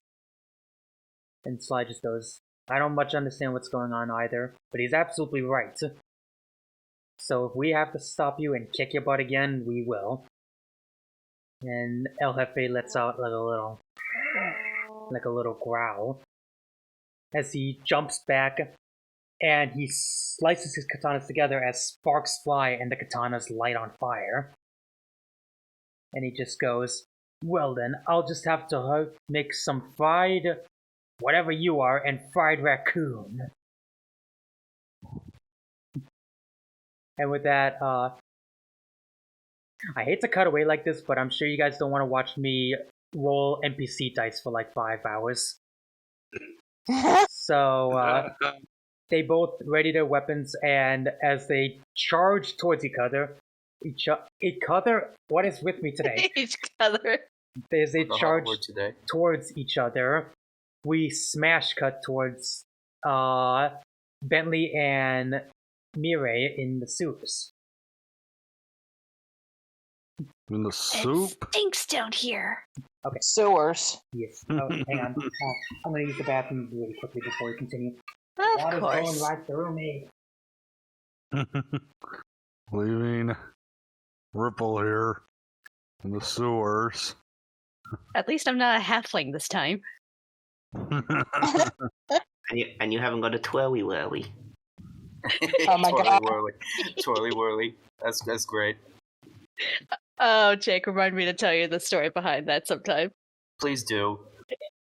Yeah, that's great. You need to go to the twirly whirly.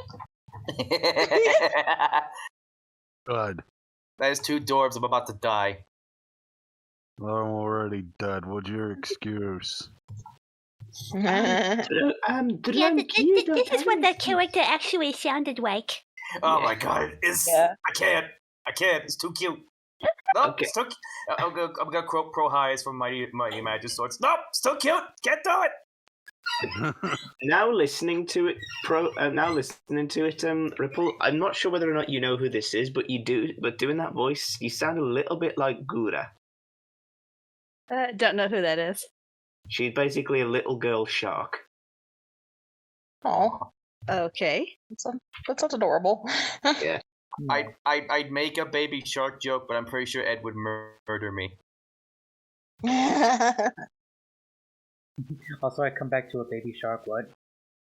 It's like Ever heard of Gura? It sounds familiar, but I don't know. Oh, her, yeah. We were talking about Mia from Questrians. Oh, Yeah, and I said that now listening to it, Mia sounded a bit like Gura. you know what? I can absolutely hear it now that you mention it. And I said I was gonna make a baby shark joke, but I'm pretty sure Ed would murder me. That part I heard. But anyway, back to where we were. Bentley and Mireille in the sewers as Bentley's in his wheelchair, just kind of rolling by. Bentley just goes, Things down here. I've been in enough suit. Hang on, I gotta find this voice again. I've been in. God damn it! Why do I keep defaulting to fucking Southern Bentley? I've been in enough sewers that these places kind of just don't affect me anymore, honestly. Mireille just plugs her nose with one hand. We'll just breathe through my mouth while we go through here. And I also imagine that, like, when they were given the cloth to use as disguises, and Mireille figured out that she was going to be in a sewer. She put the cloth on herself in such a way that it covered her nose. You know what? That works out better. I'll do that. Yeah. That was it as Benny keeps rolling along And where's Lucky? Oh, let me fix that. No, Lucky got lost in the sewer. Oh god, no. Oh no. Lucky's not lost, I just gotta find him. I really need to organize. He's not lost, I just need to find him. He's like, Lucky, get out of the water. You don't know where that's been. Ew. Oh god, no. Ew. Yeah. I really gotta make a token for Lucky after this. I had Lucky like 5 seconds ago. Ah, there you are. Okay. There we go. Sorry about that. Pop. Also, What, whoever items doing appearing in that Minecraft? sound effect. Whoever doing that sound effect, bravo. Huh? Whoever was doing that pop sound effect. Yeah. Why? Yeah, that was great. Yeah, it was wonderful. Oh, okay. But, yeah, Bentley is rolling along, and Bentley kind of just looks side to side and just goes, is it just me, or do the sewers seem a little unguarded? Well, they are sewers. But there's sewers leading to Clockwork. You'd think there'd be something down here.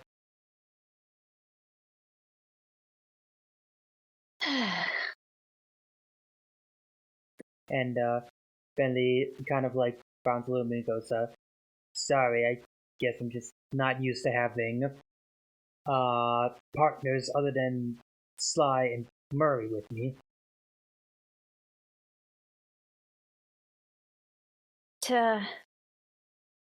I'm not quite used to other people either, I guess. And he goes, there's kind of a shy person, I take it. Yeah. And then Bentley kind of sighs and goes, yeah, me too, honestly. Growing up in the orphanage, I really didn't have any friends until Sly came along.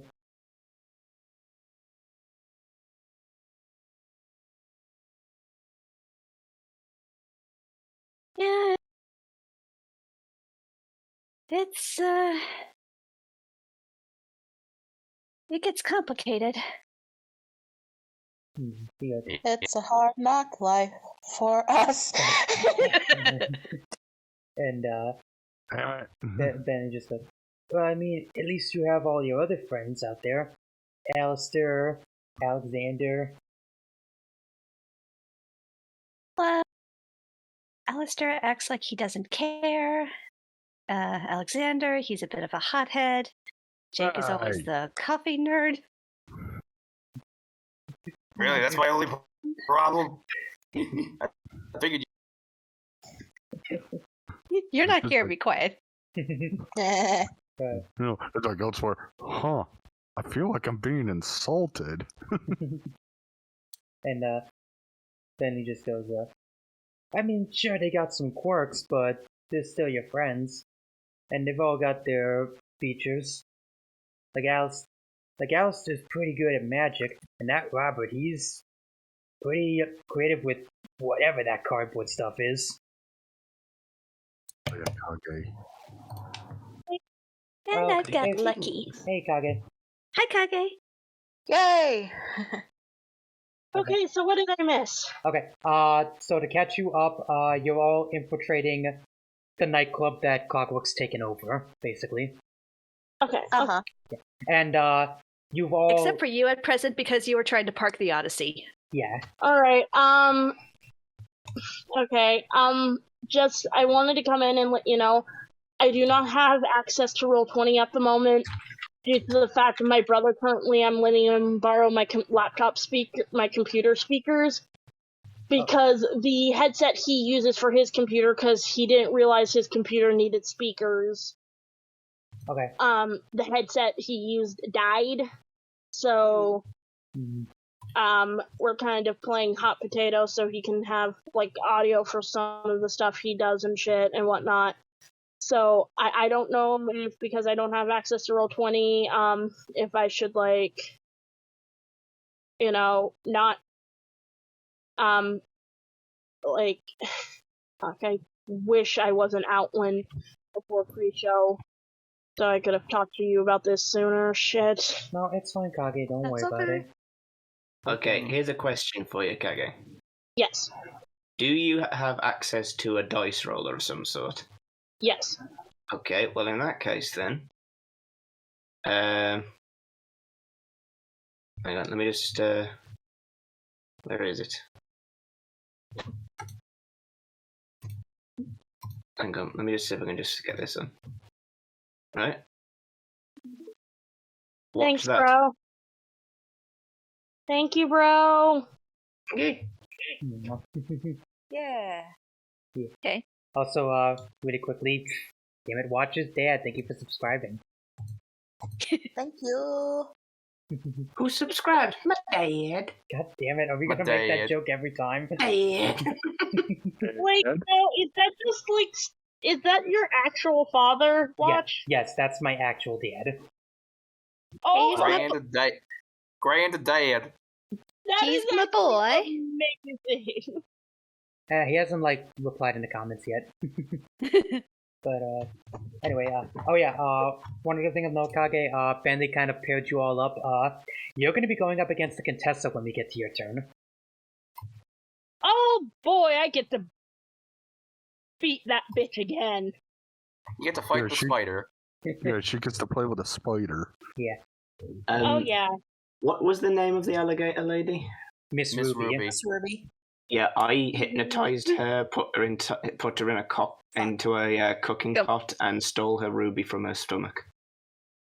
And watch teaming up with Sly took on El Jefe. Yeah. Nice. But, Meanwhile, I'm take- sneaking through sewers. You won't guess who Ripple's encountering down here.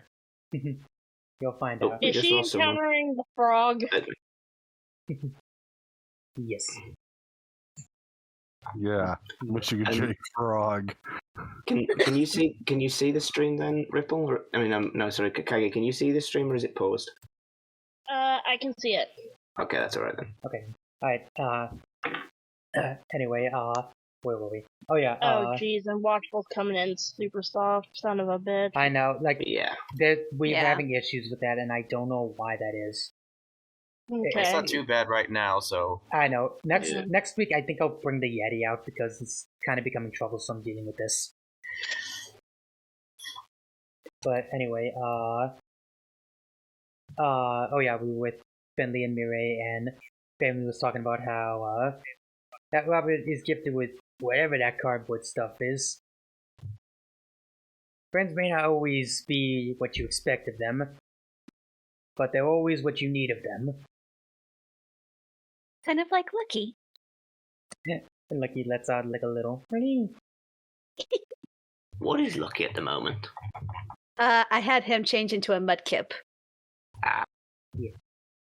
does Does Raleigh like mudkips? We'll find out. And then he goes, yeah, I suppose so. He goes, He's a special boy. and he goes, he certainly is. You got a lot of special people in your life. You got a lot of special people in your life, it seems. Lucky, your friends, boyfriend maybe? Boyfriend? Have a boyfriend? I'm sorry, I had to throw that in. But, yeah, anyway, it goes, you should cherish them when you can. You don't know what you have until it's gone, he says as he kind of looks down at his tiny little legs in the wheelchair. I didn't want to mention that. I'm sorry. And he goes, it's fine. If nothing else, I can get some karma, because Clockwork's the one that did this to me. Well, let's hope this guy is not as big of a piece of work as you describe him to be. 'Cause I am not particularly confident. Oh, he's worse. But if we work together, I'm sure we can take him. And with that, you see suddenly the water around you is like starting to ripple and pulse. Almost like there's something under the water. God damn it. Almost like there's something like controlling the water, and Bentley just goes, are you doing that? Oh? And he goes, oh, I am, my dear little turtle. And you see at the end of the sewers, a frog pops out of a sewer grate from the top.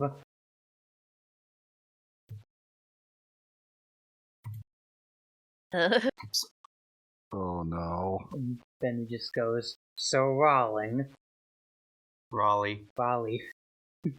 So Raleigh, I didn't think we'd see you again after we defeated your little weather machine. Oh, but I'm not so easy to kill. My friend Clockwork broke me out and gave me all the materials I need. And right now, I'm supposed to make sure you don't get to him. I'm sorry, I'm just picturing Raleigh sounding like comic book guy. Did he recommend to you a dentist? He just gives like a grin and he just goes, my teeth are lovely, dear. Clearly.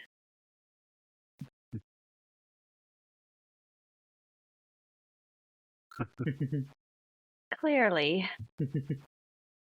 And he was like, it's no matter though. With the materials I've acquired, this whole line is littered with all the stuff I need to stop you. And then he looks at Mirai and just goes, listen, he's small. Listen, he's small now, and there's no flies down here. If we can get to him, we could squash him easily. Okay. Let's go then. And I'm still good, Kage? Okay, good. Yeah. And so Val just goes, he just pulls out like a brand and he just goes, this'll be fun. And yeah. For the two of us, well, actually for the three of us, we might want to roll initiative for this, so okay. And find. Yeah. Where is it? Could be worse. There it is. Okay. Remember, it could always be worse. I'm just picking out fight themes for everybody over here. Yeah, clearly. Can this theme be Battletoads? Battletoads? God damn it. Oh my gosh. Damn it.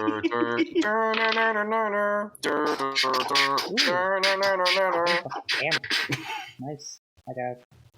Yeah, that's a 25. I got a 15 and a 10. For Bentley or the frog? For Bentley. Also, who is my character with, if you don't mind me asking? Well, your character is going to be taking on the Contessa solo. Yeah, it's okay. only like Sly, Bentley, and Murray who's teaming up with certain people. Yeah. Okay. So anyway, Yeah, the rest of us are screwed. looks like that's Oh, a... wow. For Alister. So I'm gonna be on my own. Okay. Alright, looks like What do that's you mean a... you're gonna be screwed? I beat the crocodile lady. And he didn't Yeah, even good have to said, fight. except for Alister. Okay, but yeah, that's a 10 for Raleigh, so... Alright, so I guess first off is Benny, so... Like, basically, as I said, the strategy is just basically to try to get to him as quickly as possible. Okay. So... 5, 10, 25, 30. And, Bentley just kind of starts, like, rolling his chair, like, hopping, like, wait, we gotta hurry, there's no telling what traps are down here. And Okay.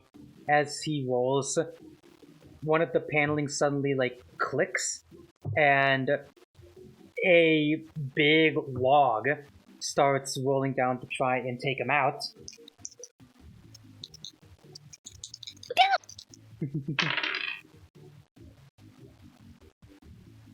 19. Okay.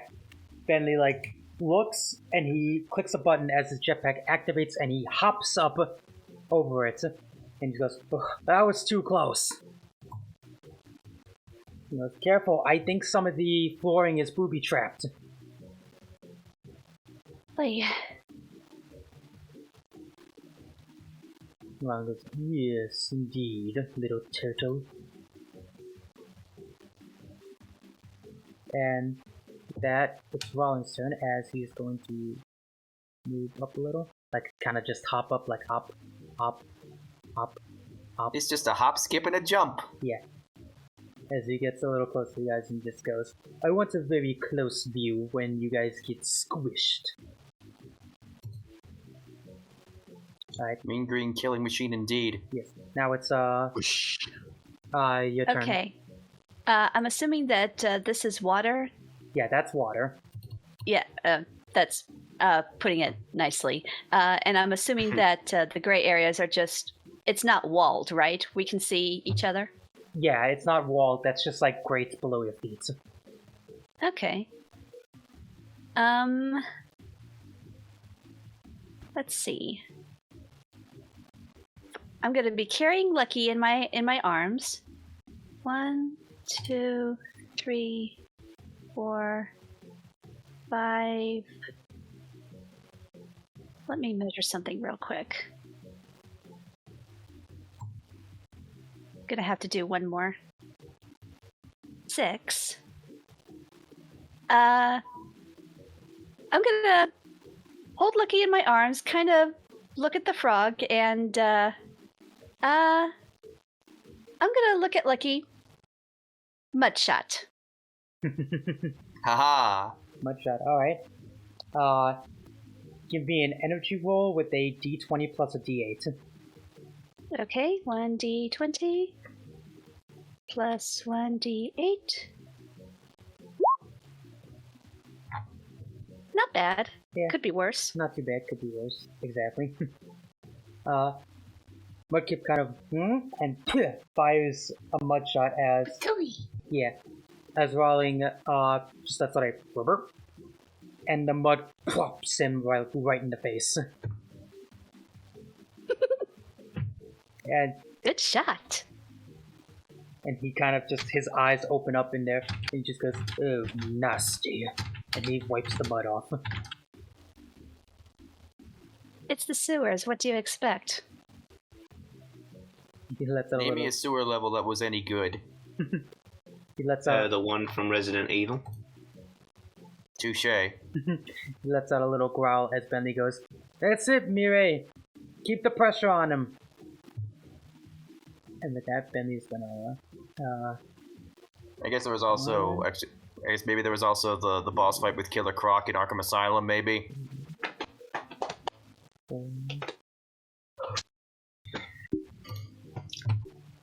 One more. Okay. Yeah. Then he starts rolling, and there's suddenly a below his feet, and he just goes, "Uh-oh." Time to roll for him again. Why are my rolls so good for the good guys? Because they have plot armor. Yeah, good point. Because we're good guys. And the form below him kind of pops up and he goes, yep, like he falls through it for a second. And then he pops back up with his jetpack as it fires up and he plops up and he just goes, ugh, I can't get this wheelchair wet.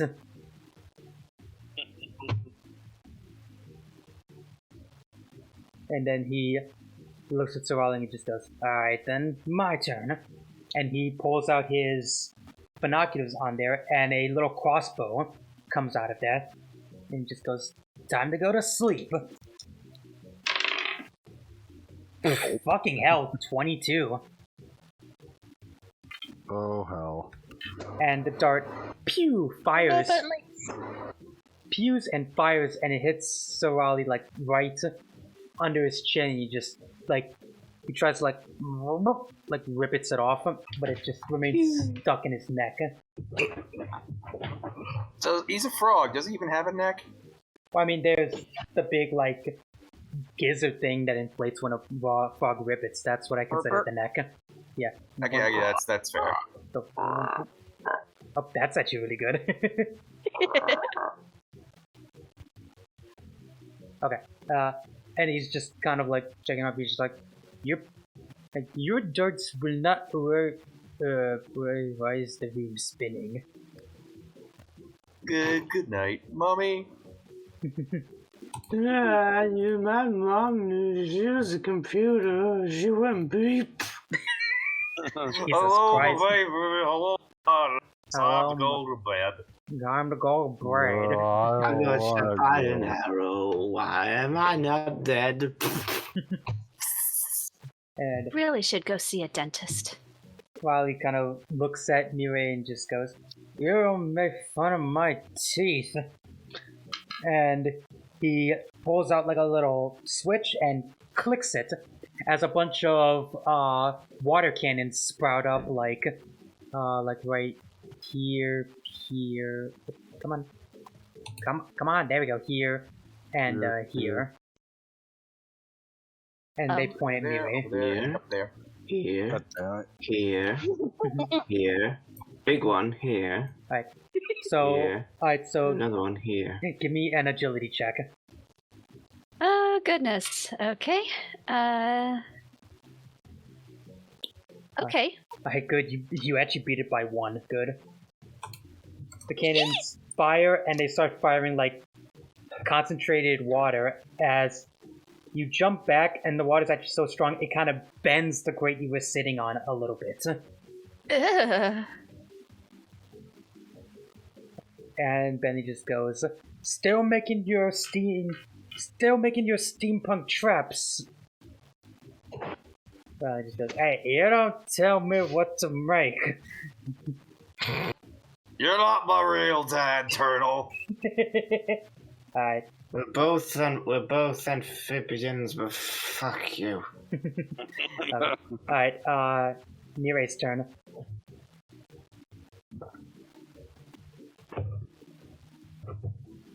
Yeah, still within range. I'm gonna have Lucky fire another mud shot before I move. Okay, give me another energy check. Okay. That is the 1d20 plus 1d8.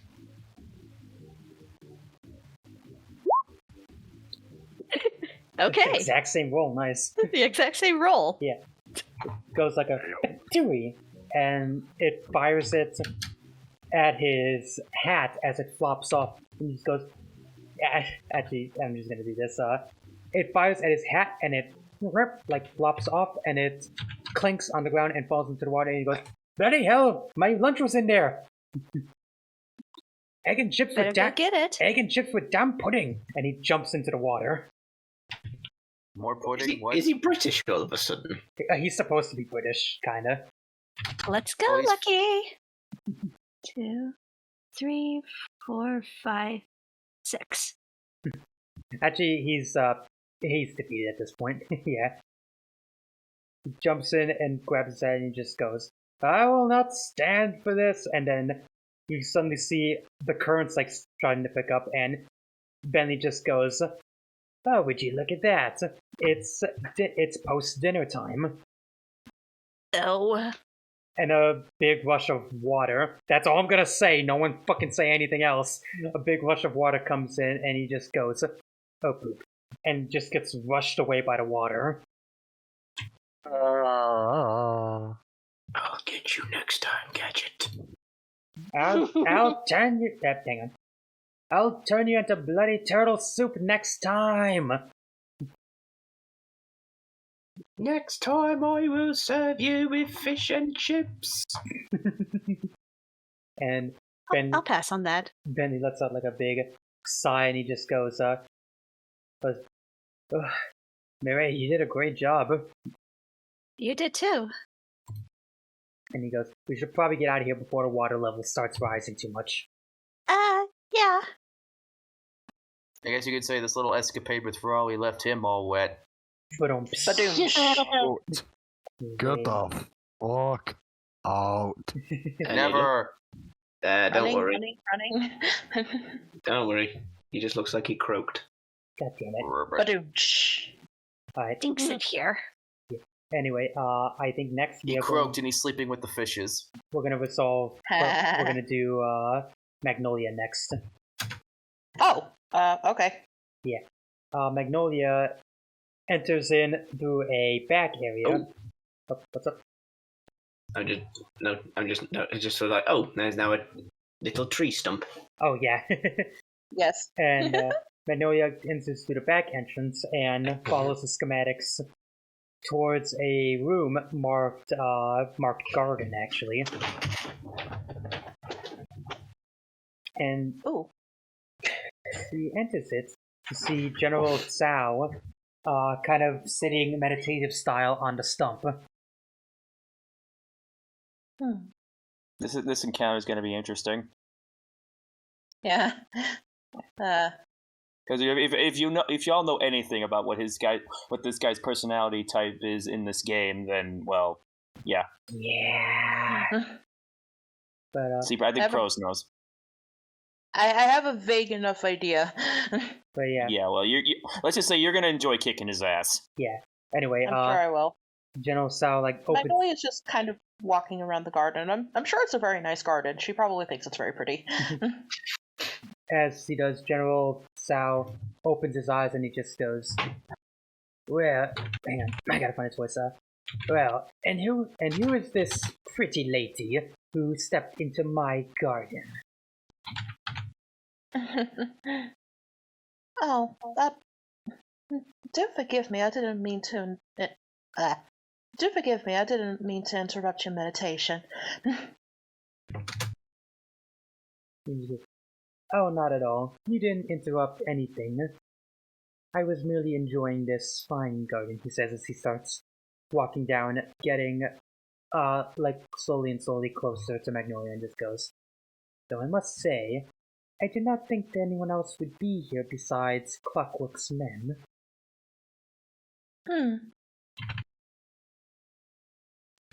Oh, that. Wasn't quite aware that there was anything particularly special going on today.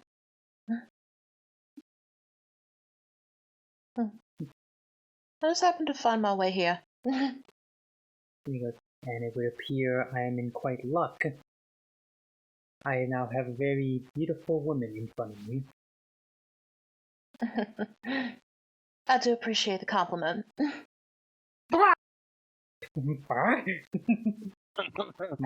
My apologies. Is that I have a beautiful woman in front of me? Does that fucking chicken lawyer from Futurama? I don't know. He just goes, So tell me, have you ever been married to an emperor by chance? Are you betrothed? Not an emperor particularly, but I have a bit of a history with arranged marriages. And he walks up and he just goes, "Is that so? Well, I'm quite a connoisseur of arranged marriages myself, if I must say. I see.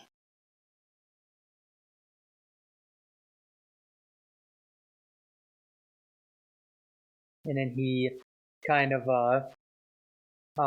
holds his hand out and he just goes, but I am to assume that you are not betrothed in this kingdom. Why does everyone want to marry pros? Sly Cooper's beautiful. hitting on you. The chicken wants to marry you. You were going to be a decoy for a drider. Yeah, that's true.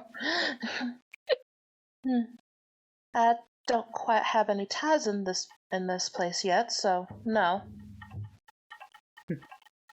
Alright, I just answered me this first. Are you planning to fight this guy or defeat him another way? She'd rather not fight him, but if it comes to it, then she probably will. Okay. She's gonna try and find a way to not actually fight first.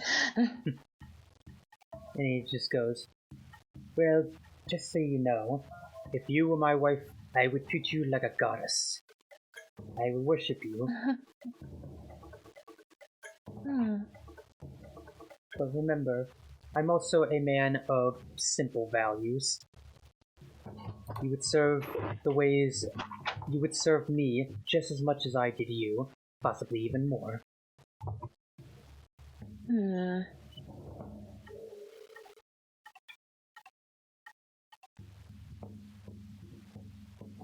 Hang on. Sorry. Sitting up. Okay, no problem. You're fine. In general, I was sitting in kind of an uncomfortable position, and it was making it difficult for me to think. That's fine. Sal kind of pets his big Fu Manchu beard, and he just goes, and as an emperor, I get what I want. So I do hope this won't be complicated, he says as he leans rather uncomfortably close to her. Stranger danger. And they can't get any stranger than this. Yeah, really. Would you call yourself a man of ambition, then? Oh, indeed. My ambition is quite large. I'm the last living relative of the first emperor of China.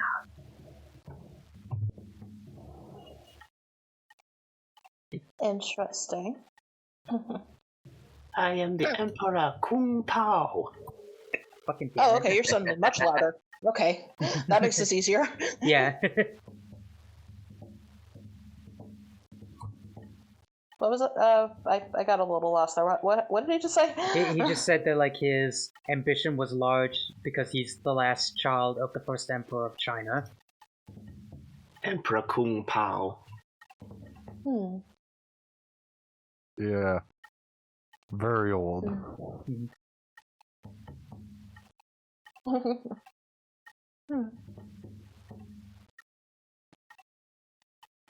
Hang on, I know what I was just about to say, but I've lost it. It's fine. You had it, but then she lost it. And what kind of ambitions would you say that you have? Then he kind of looks away to like enter like a bit of a speech, and he says, well, if it were up to me, I would have all the kingdoms worship me, and if they didn't, I would have my magical arts, my army of undead mantises, and my dragon. Subjugate them so that they will serve only me. Is this guy Nobunaga Oda of chickens? He's actually heavily inspired by that, so yeah, a little.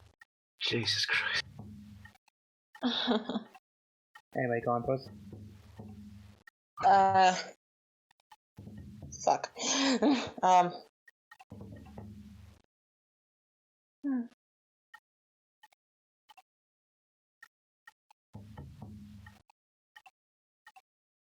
Well, wait. Sorry. Oh, there you go. Me personally, I would certainly prefer to not have to harm anybody if it was up to me. And he just kind of goes in there. Well, that's a shame. Then again, you wouldn't be doing much. I'm not. Huh?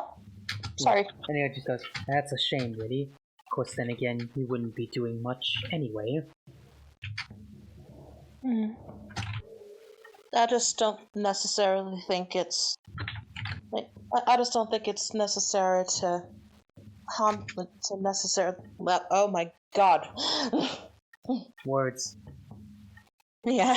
It's been a day of nobody being able to speak properly, don't worry. Yeah. Yeah. I just generally don't think it's necessary to bring harm to people. If 9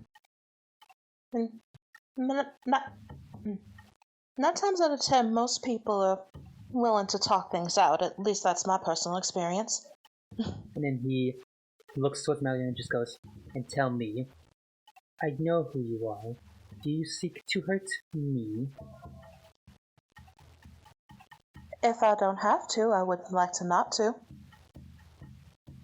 And he kind of like raises an eyebrow and just goes, and what is stopping me from hurting you?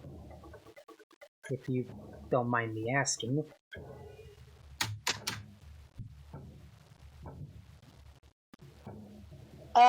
Would I... Go on. To, let me roll to have her use Prescience magic on him? Actually, I think it would be like influence magic. Yeah, that's what I meant. Yeah, you can roll for an influence check. Okay. I gotta remember what dice to roll with it. No problem.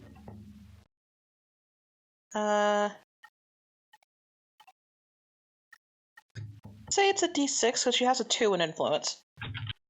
Yeah, that's a D6 plus a D20. Okay. Excuse me. Morty.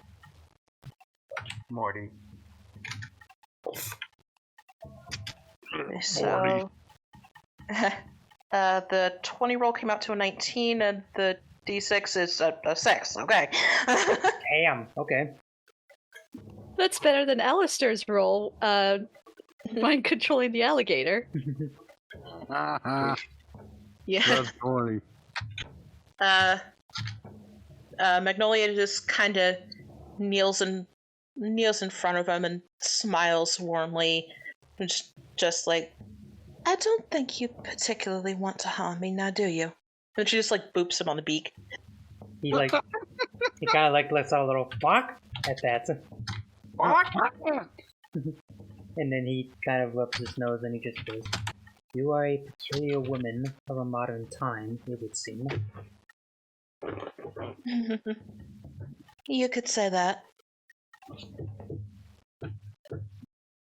And he thinks for a second and he just goes, I suppose this Clockwork doesn't have much to offer me that I don't already have.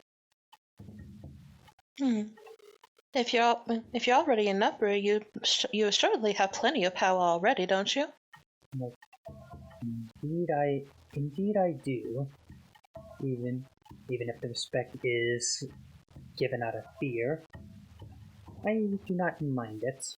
And he gives like a little bow and he just goes, if you do not mind, I suppose I will be taking my leave and heading back to my own kingdom.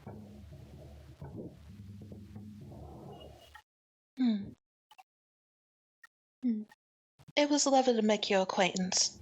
Likewise, he says as he kind of locks his shield in place and he starts flapping his wings and starts flying away. He can Chickens fly, can't apparently. fly. He can fly. Apparently, the fly, chicken he can fly, he can fly, he can fly, God he can damn fly. Apparently, General Sal's a big fan of Peter Pan. Who knew? Suddenly, another chicken comes from nowhere and hits him. God damn it. Alright. I am here. Jesus Christ. Anyway, next, now that Kage's here, let's go ahead and resolve her thing. Kage, you still there? Okay. Hang on. Kage? Kage? Okay. Yeah, Oh, there you are. You there? Okay. yeah. Sorry. I'm sorry. I can't hear you. Watch. I'm gonna go. Are you sure? Yeah, I genuinely, because I don't have the speakers, I cannot hear you worth a damn. Alright, I'm really sorry about that. No, it's fine. It's fine. Okay. I'll be here for next session, though. Okay. Okay. Well, it's good I'll to let see you know what it is, Kirk. Thank you. Bye. So we're just gonna skip over that fight scene, or Yeah, unfortunately. And I'm So the spider lady met with That's a shame. with met up with rolled up newspaper man. God damn it. Also, I'm fucking, like, getting the Yeti out after this because I'm sick of this microphone's issues. Yeah. Hmm. Yeah. Anyway, I guess that just leaves Toothpick and Mugshot's battle. mugshot. So, let me go ahead and put those down.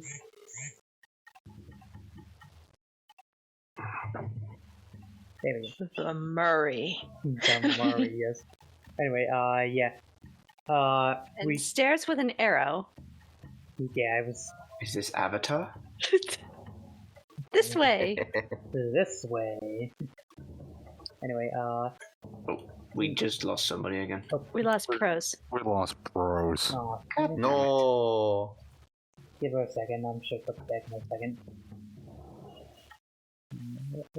Yep, there she is. There you are, welcome back. Welcome back, Plum.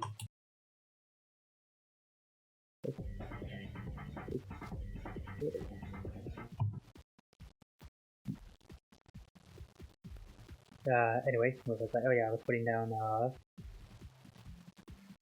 Murray and Brock. yes, there we go. Oh, I got Murray, Brock, and also Alexander, since Toothpick's also at the bar. Ah, Alexander Anderson. God fucking damn it, Ed. But, yeah. That's Hamilton. But yeah, we cut to the bar as Murray uses his strength to push open a grate and pushes it aside as he hops up and uses his strength to pull both Alexander and Brock up. Great. Oof. And as that happens, you can hear like classic Western music going on, and you hear some people going, well, isn't this just the most rootinest, tootinest thing we've ever done?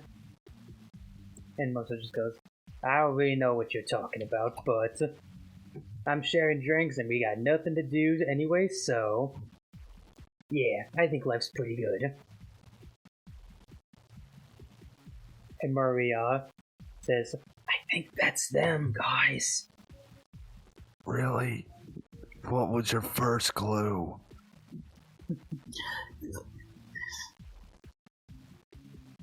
The clearly manic armadillo and the roided out bulldog at the counter. Yeah, that can't be them. Murray kind of looks down and goes, okay, so how are we going to take these guys out? I might have an idea. I don't know what Alexander's plans is with the shell boy down over there. I'm thinking. And Murray kind of looks at the bar and he just goes, they're pretty close to each other. We could take them out at once. And Jenkins. God damn it. and he goes, I can just jump in and start fighting them if you want. I'm sure I could take them on myself, honestly. You tend to forget that one of them has fucking gun. After they both have guns. Oh, right, yeah. The Murray may be strong, but he is not bulletproof. I might have an idea. Murray, do you think you could take out the bartender and take his place? And he goes, on it. And he goes around to the side and belly flops down, taking out the bartender. And he just, And they surprisingly didn't notice. yeah, Toothpick and Bulldog They're too drunk. Yeah, they kind of just like perk up when they hear the belly flop, and they look to see Murray in like an old-timey bartender uniform and a big handlebar mustache on. Oh, you gotta be kidding me. Look, it's working. Look, it's working. So, you know, So far. yeah, well, Alexander, follow my lead. Alright. Me and Alexander just stroll up to the bar, be like, yo, barkeep, how's about some of your finest drinks? And he goes, the bartender will gladly serve you. Our finest lemonade coming up. Oh, Murray. And he serves you up as Mugshot kind of looks at Brock and he just goes, hey, can I just say, you got some nice muscle tone on you. You know, I couldn't help notice a similar thing about yourself. What's your secret? And he goes 50 reps of cinder block 50 reps of cinder block curls every day. My man, you know what life's about.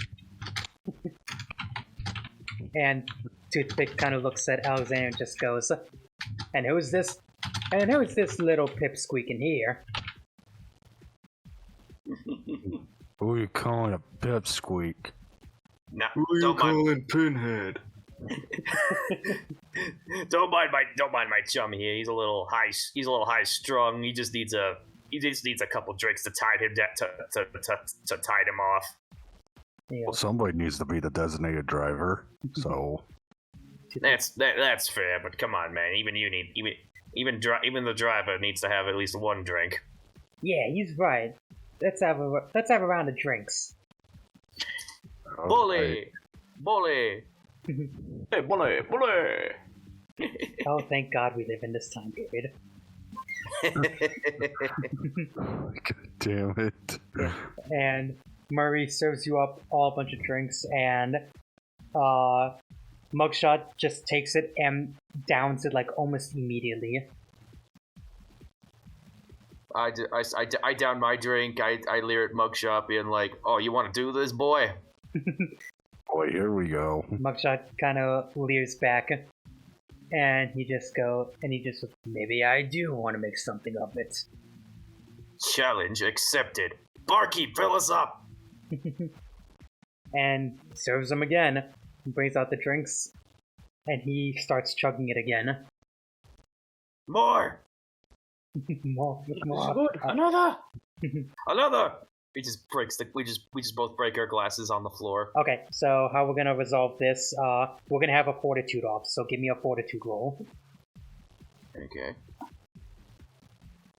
Can't remember if I have anything in fortitude.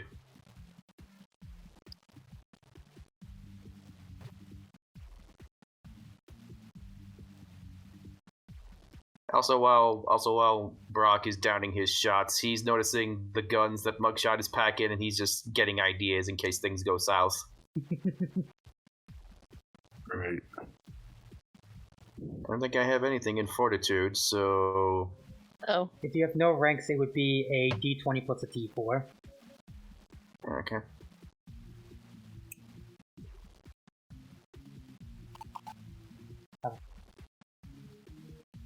Although I do have Indomitable Resolve, if that means anything. Indomitable Resolve. I think it does, actually. Okay.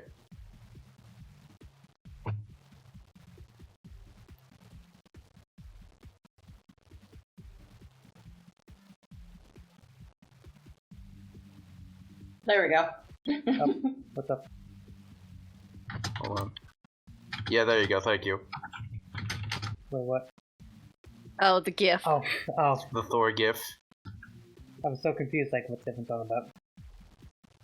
But yeah, so is the Indomitable Resolve influencing the dice roll, or is it still D4?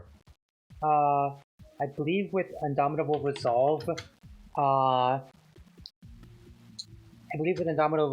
your Fortitude is gonna be a, yeah, I believe your Fortitude is gonna be a D6 instead of a D4. Yeah, let's do it. Right? See what we got. Let's see, 15 plus 4. Alright, my turn now. 19, not bad. 19 total. 3! Yeah! Alright. I hate to leave it like this, but it's actually getting close to when I have to pick season, so we'll take a 15-minute break so I can drive her. That's cool. I was gonna grab me something to eat anyway. Okay, yeah. Okay. Okay. I'll be right back. So 15-minute break, anyone, if everyone wants to grab, like, something to nom on or something. Yep. Seventh and you stretch every... Good thing I already have pizza.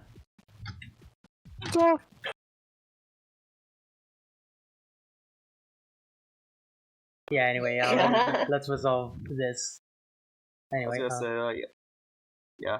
I'm pretty sure Brock just outdrank a mugshot. Oh, considering Mugshot got a 3, I would hope so. Yeah. Yeah, okay. And Mugshot rolled the 3. Yeah, he rolled a fucking 3. Wow, for a big guy, he can't hold his liquor, can he? No, he cannot, apparently. Anyway. David was already drinking before we even got here. Yeah, they were just... Yeah, they were just chugging as Mugshot is like...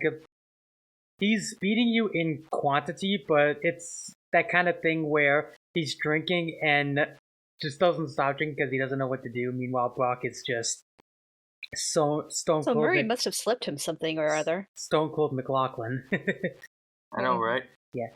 Yeah. And, mm-hmm. Yeah, and Mugshot just does. You know, I'm what?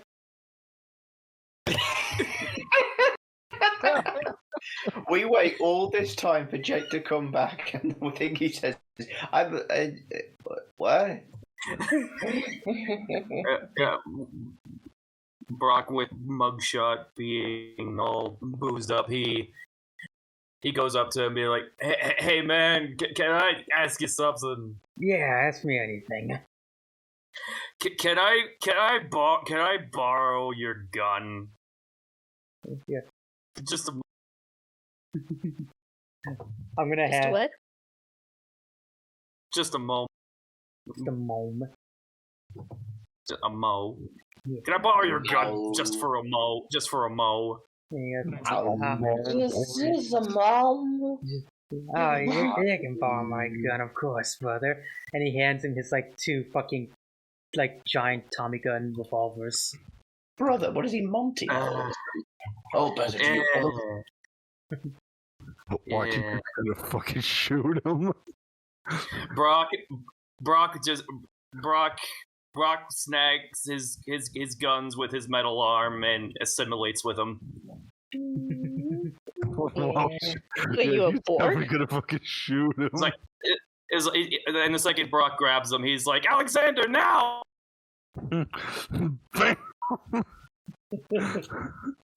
Yeah.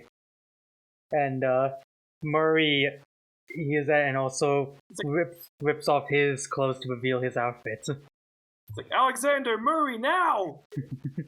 You thought I was a simple bartender, but it was me, the Murray. Yes. They call me the Murray. They call me. They call me Mr. Murray. Ah! Yes. Murray, like, jumps over the counter and tackles Toothpick. He bunches up, like, Toothpick in a ball and tosses it at Alexander. Yay! There's a, Batter up. I didn't do shit. Yeah, you just There's a, I am sorry for my drunk friend. He clearly doesn't have no idea what he's doing. yeah, just Hey, toss. bada, swing, bada. Yeah, Murray just tosses toothpick at Alexander in his ball form as he just rolls towards Alexander. Is Alexander gonna swat him? Wait, what do I do? Toothpick is in his ball form and he's hurtling towards you. Uh-oh. Yeah, Murray just throw him at you. Yeah, like a Yeah. basketball. Oh shit, I don't have a bat. You know what? Fuck, I'm using my sword. Yeah, just use your sword. I was gonna say, Alexander, toss him over here. Yeah, you take out your sword and you whack him as Toothpick goes Boing. like boing boing all around the room. And Mugshot just, Pinball. Mugshot Like just pinball. God damn it, I fucking knew that was gonna happen! yeah, and Mugshot just Sure, goes, we were talking about this happening, except we initially were thinking the storm was going to kick him. and Mugshot just goes, wow, he can bounce around a lot for a little, and then it just punks him in the face. Smack!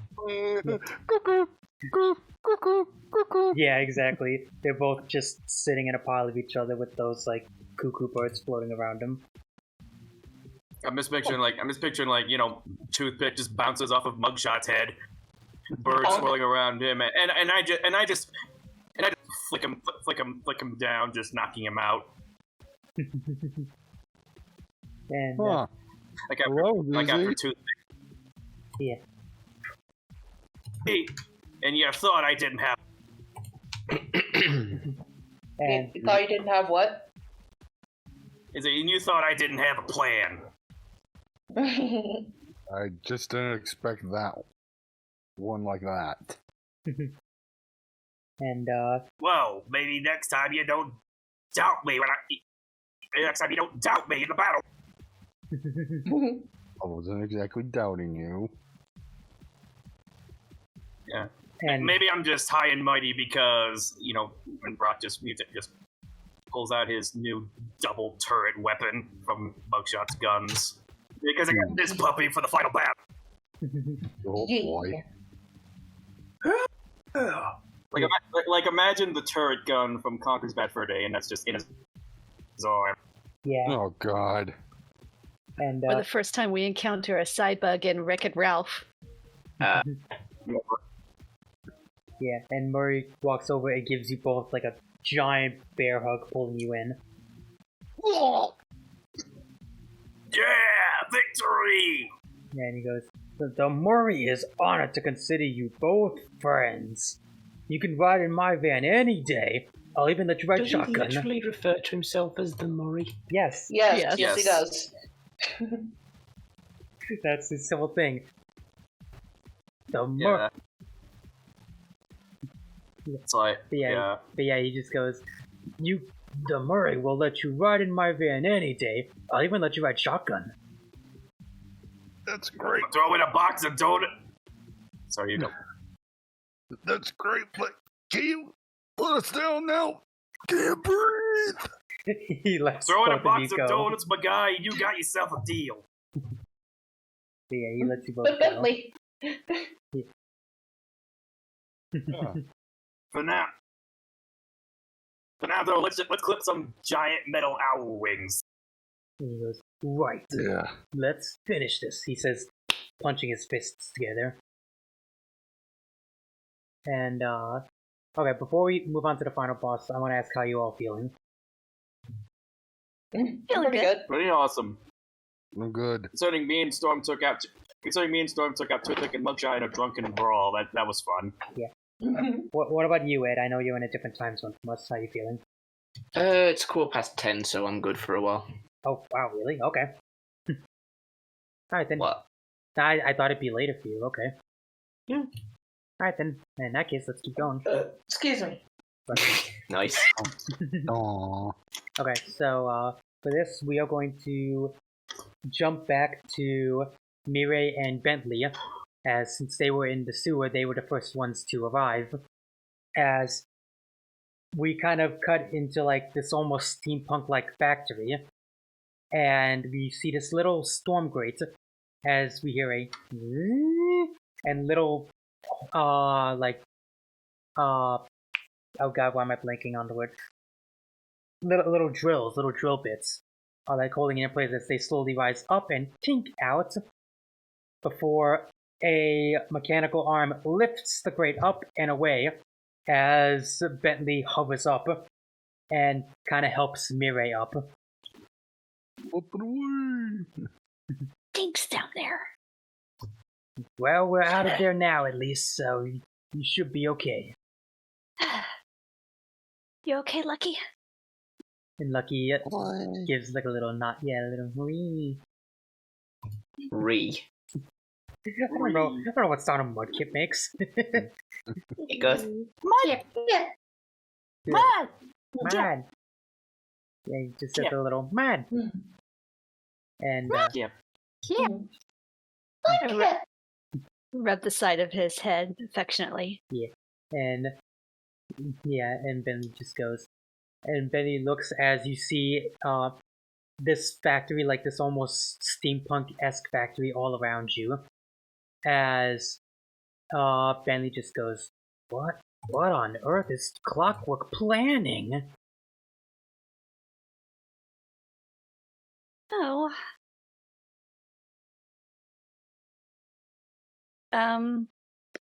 What do we see in the immediate vicinity that might give us like some kind of clue as to what's happening, you know? Actually for that, you do see right ahead is like this giant supercomputer with a big monitor. Oh, Shall great. we play a game? God damn it. a game of chess. Oh, great. Tech stuff. Bentley just goes, oh, don't worry, I can handle this. You went southern again. No, I didn't. It isn't. Oh, don't worry, I can handle this. I did a little bit, to be honest. But yeah, and Bentley rolls over to the computer as he starts, like typing on it, like.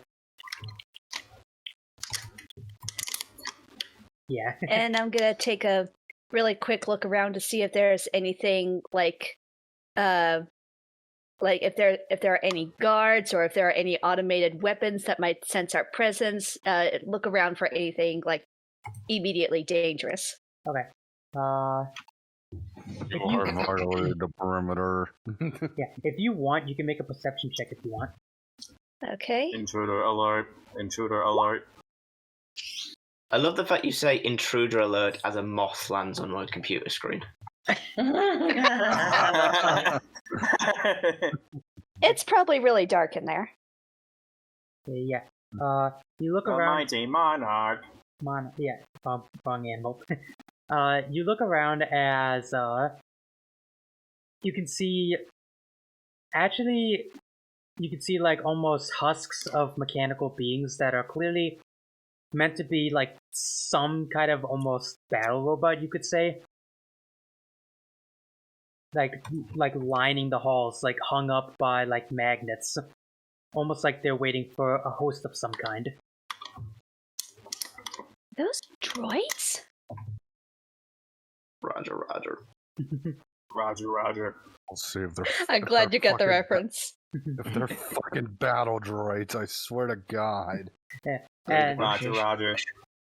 and you also can see what looks like two giant doors that something aerial, like a helicopter or a plane or something, would kind of swoop in and land in.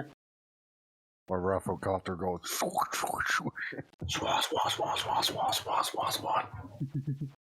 Yeah.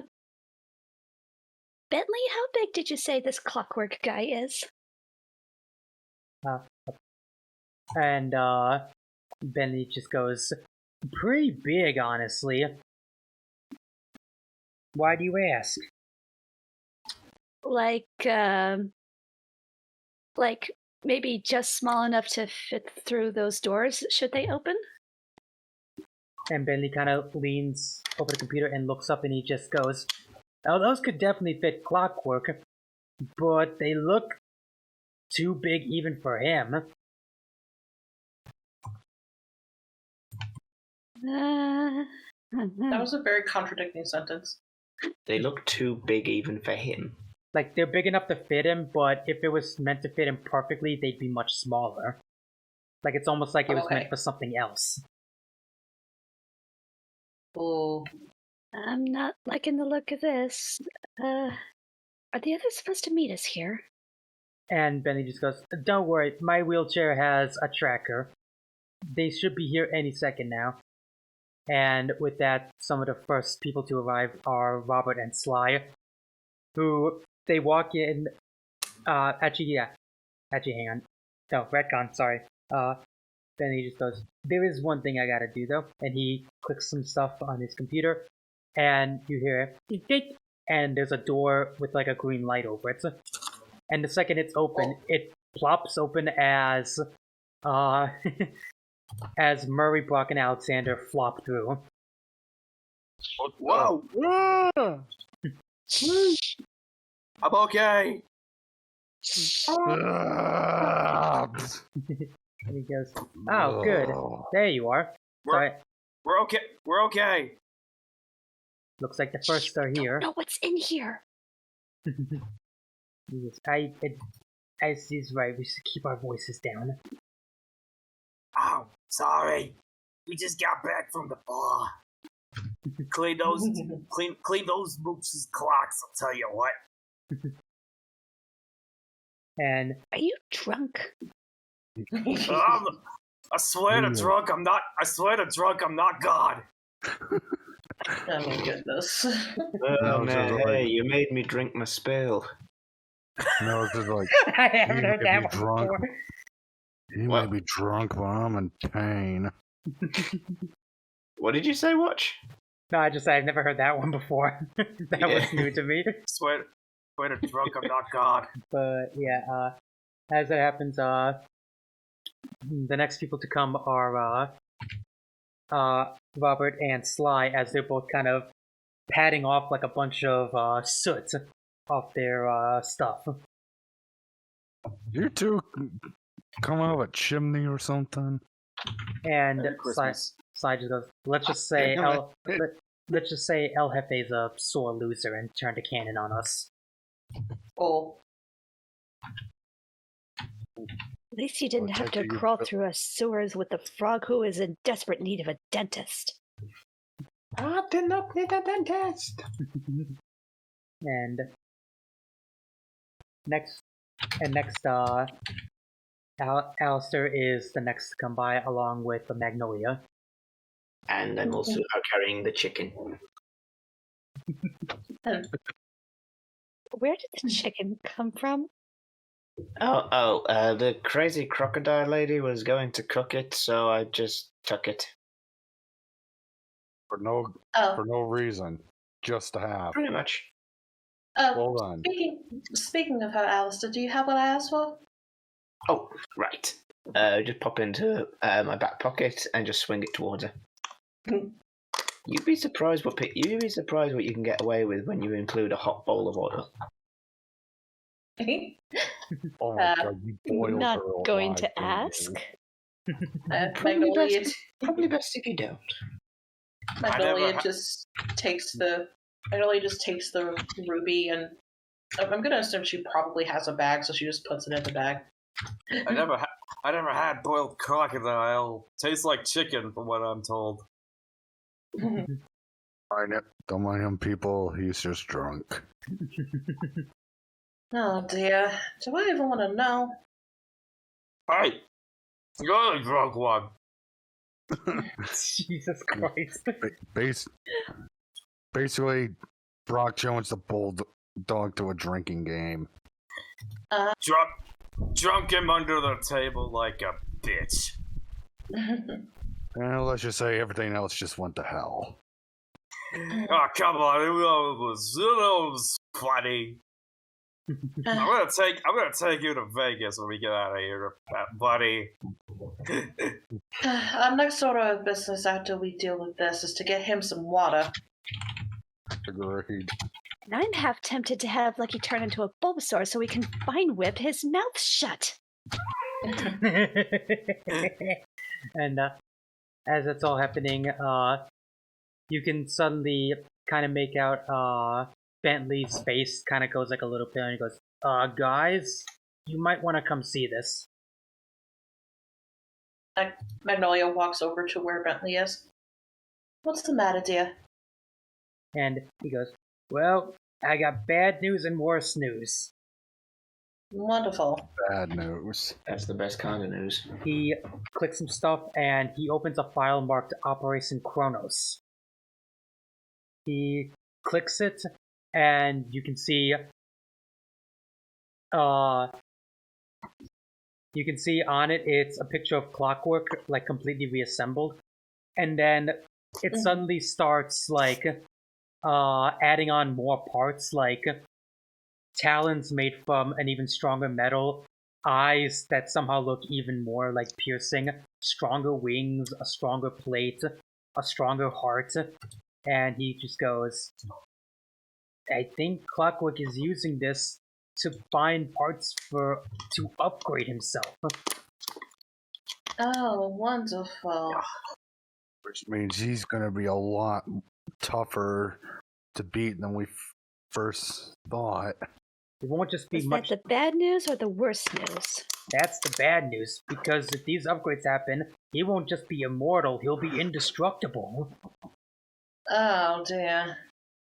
And he goes, and that's the bad news. Look at this. And he opens another file. This one's marked Operation Darkheart. Mm-hmm. Wait, what the? Why do all of these operations have edgy names? Shut up. He clicks some stuff and it opens a video file and you see a darkened figure with just two like piercing like green eyes, and you hear a female voice just go, Clockwork, I would hope that me giving you a second chance at life won't cloud your ambition, because I'm in need of your services. I wish for you to help me build an army and acquire specific metals. I cannot be too specific on what I need them for, but all I can say is that I will need them for a much bigger ambition than you could possibly understand.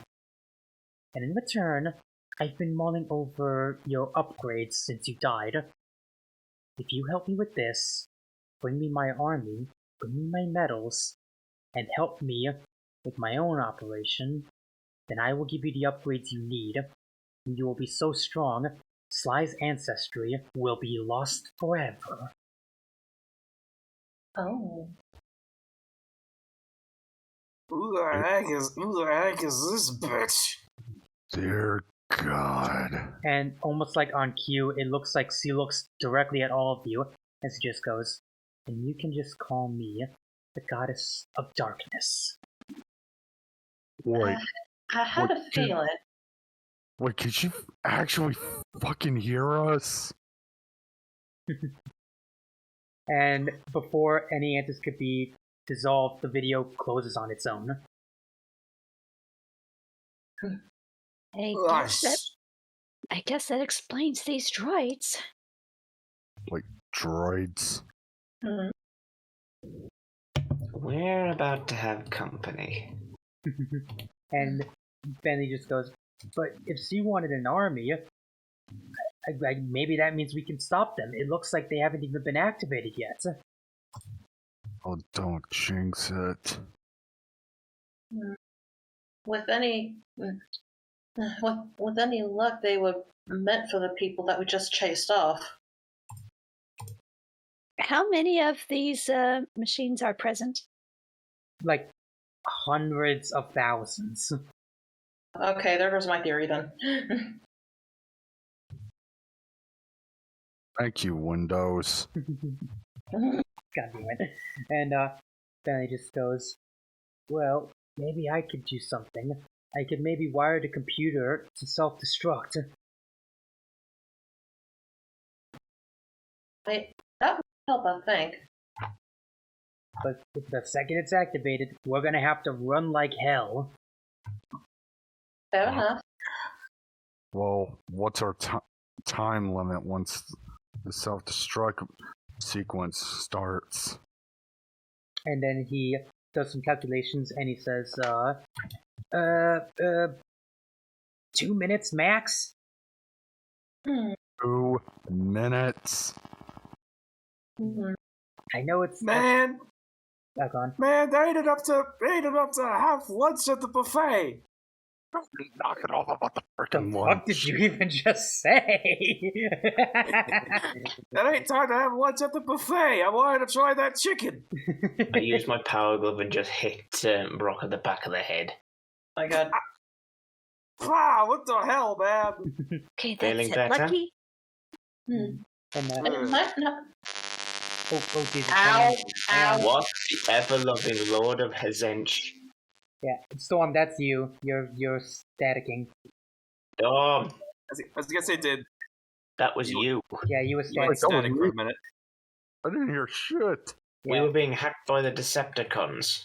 I was gonna say, when Ed hit me, did he just short circuit my brain into sobriety? Apparently. Whoa! Yeah. What the heck? What the heck happened? Y'all, where are we? But yeah, it did static, but it sounds like you're fine now. Yeah. Yeah, I don't know. Well, I don't know what happened it there. might not. It might not be all that bad. Oh, so Do you remember? Wait. Do y'all remember when during the last big fight we had when I made those portals? yeah. If I excuse me, if I have an idea of how far away that we need to get, or even better, if I can make us a portal back to the train car we were in before, we shouldn't have to worry too much about the time. That could work. Portals, Brock says as his mouth is full of vine whip. Well. Translation, please. Portal. What? Now you're thinking with portals? Mirai, can we please hear what Brock is trying to say? As long as you can be quiet about it. Like, you let him go. Nods his head. Now we're playing with portals. Okay. Oh, that's all I said. Okay, you can gag him again. Now we're playing with portals. God damn it. Anyway, Brock giggles to himself before he's gagged again. Anyway, then he just goes, well, if you can portal us out of here, that might buy us a lot more time, honestly. So I'd certainly be happy to try. He's like, well, okay, give it your best. Now give me a second. Hang on. I need to remember how to. Too bad Lucky can't change into a Hoopa. Well, let's see. Little genie Pokemon. So it's D8.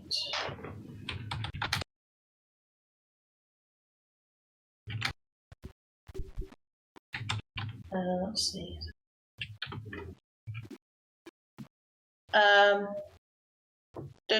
Does Magnolia need to be doing this now? Because I rolled a total of 20. What do you mean you need to do it now? Yeah, you can. That's fine if you Making vote the for it now. portal. Yeah, that's fine if you vote for it now. And, Yeah. Okay then. Yeah, Bentley just goes, well, if you can do it, I'll start the countdown, and the second it goes, try to do your best. All right. And he types some stuff in, and there's a loud click, and the whole place starts like an alarm starts going off, like meh, meh, meh. And it just goes self-destruct sequence activated. Self-destruct in 2 minutes. Here we go. Better get out of here. As she says that, Magnolia uses her, holds up her parasol and like draws a circle in the air to make a portal. Right. You draw the circle, and there's a couple like pink-like sparks, and it opens as it's on the very rooftop Sly was on earlier with Robert. That one that was like looking over the bar. Oh, okay. Alright, everybody hop through. As Magnolia walks through the portal. Yeah. And Alex just jumps in. Ollie. Oh, we. Oh, hang on. Storm, your mic is acting funny again. Okay. Or actually, I think what would be funnier is, actually, I think what would be funnier is I'm just sitting there in my drunken stupor and just Lucky's Bulbasaur just drags me through the portal. That's funny, yeah. Come on. Okay, no. Okay, you sound good now. Yay. But yeah, you all start rushing through as Sly and everyone else jumps through, and the portal closes. As you look out through, the club, and the second you're out, you can actually see the club's kind of shaking a little bit. Like it's shaking. Is that supposed to happen, Bentley?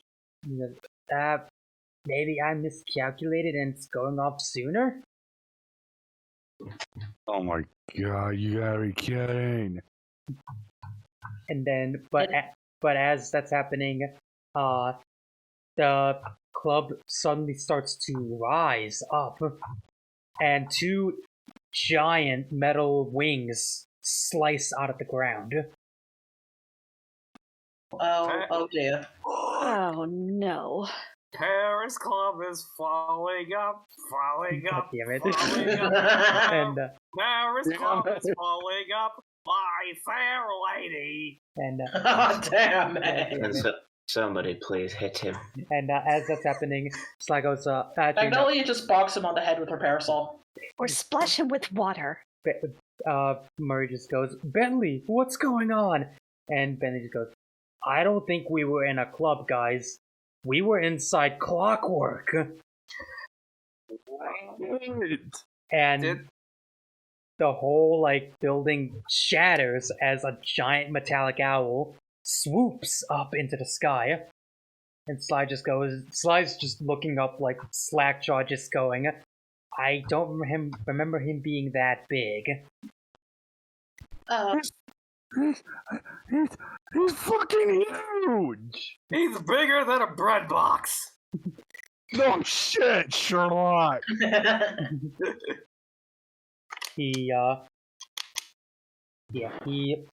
And then suddenly the owl looks at you all, and you can hear a loud, screeching sound as its eyes glow, and you're all almost petrified in fear as it stares at you. It's a giant owl. Maybe it's friendly! Jesus Christ. My goodness. There we go. It's the devil! And it swoops down and slams down as it stares at you all, and he goes, I am, Sly Cooper. And these must be your friends. How wonderful. We're more like acquaintances, but, whatever.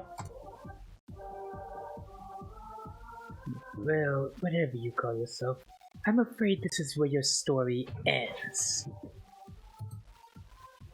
Not like we've heard that before. I would like to remind you, you have turned me into a walking bomb. So if I must die, I will take you with me. Heard that before. I ain't taking you to the store, Sonny Jim. They don't have the slacks you want. I've just got 3 words for you, Metal Man. Freezer did it. Go home.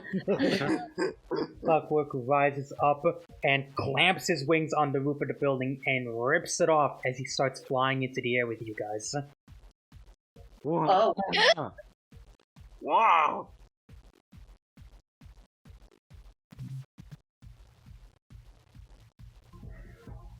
And he flies you high up into the skies of Paris.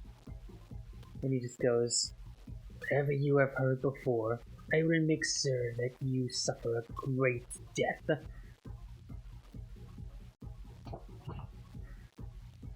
And Sly just goes, "What makes you think we can't stop you again?" And he just goes, "Oh, I do not intend to survive this time. But this time, I will make sure your legacy dies with you." I'm gonna get this guy out, and there you go.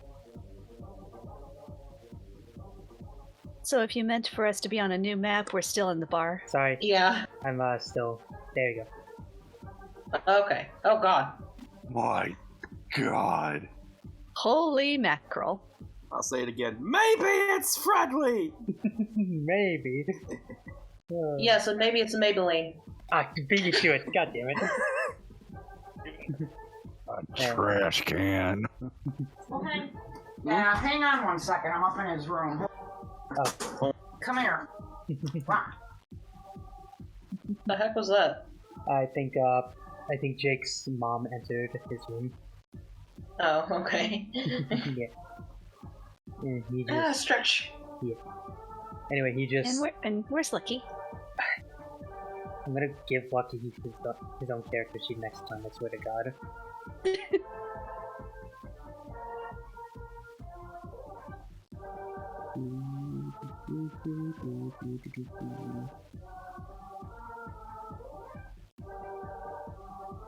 Lucky, where the fuck are you?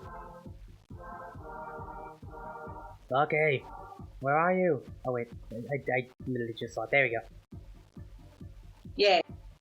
Yay, I have my pet. Wait, where's my chicken? God damn it! God damn it, I'll get a chicken vector next time. But yeah. Anyway, yeah, Clockwork, kind of growls at you all and just goes, "This will be the end of all your legacies after today."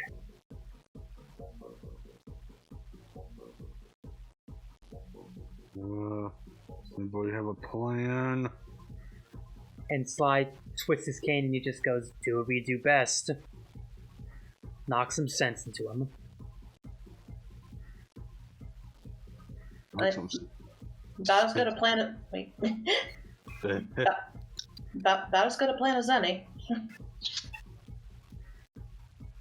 Alright, and with that, it's final boss time. Let's roll initiative. Okay. Yeah. When you roll your initiative, type it into the Roll20. Hey. Oh, goody. What? Oh. I'm just going to chalk it up to say maybe Mireya's afraid of heights. Possibly. What's rolling for initiative again? It's a d20 plus your agility.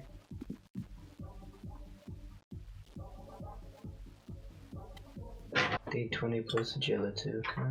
Yeah, your agility die. So I thought it was to be Sly.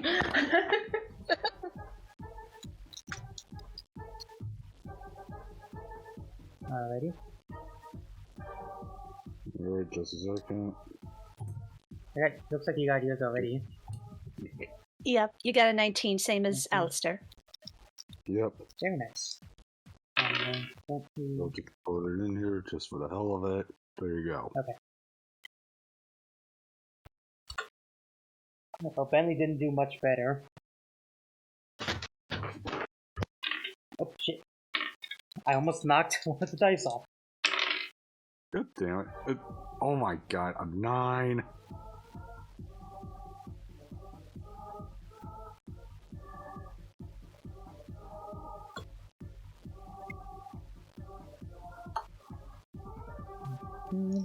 Fun. He's got 50. Oh. Wow. Apparently Magnolia is sharing a turn with Murray and Sly. Wow. Wow. I bet you that Magnolia Also- and Sly are just gonna double team everything. Also, Clockwork. Nice. Oh dear. Alright. We are so screwed. I don't know where Jake is at the moment. I think he'll be back on in like a second. Yeah. And don't forget to roll for Robert. Yeah. Oh, that's who I was fucking missing, Robert. I was like, who am I feel like I'm missing someone. How can you Oh. forget yourself? Oh, I forgot. Oh, I forgot myself. Oops. I forget myself all the time. You kidding me? I'm not even here. Not even here. I'm an optical illusion. You are the dungeon master. You come and go as you please. Exactly. Yep. So, walking in like you own the place. Because he does. That he does. Alright, there we go. Okay. I guess while we wait for Jake, we'll go in order and then get back to him later. Assuming he rolls 30 high, so Clockwork is going first, actually. Yeah, that's a shame. Alright, Clockwork looks at you all. He kind of starts opening his giant owl-like maw and lets out an ear-piercing screech. My ears! Yeah, everyone make... Good thing Toothpick isn't here. Oh, hey Jake. Okay, good. Okay, so sorry about that. My mom had to talk with me about some stuff. Well, Okay. wait for that later. But in response to the owl screeching thing, I'm just thinking of the first opening to Death Note. Yeah. Also, And you need to roll initiative, Jake. Can you roll initiative, Jake? Yeah, Say what? Whipple and Pro Initiative. roll initiative. Okay, it is. It's D20 plus agility. Yeah.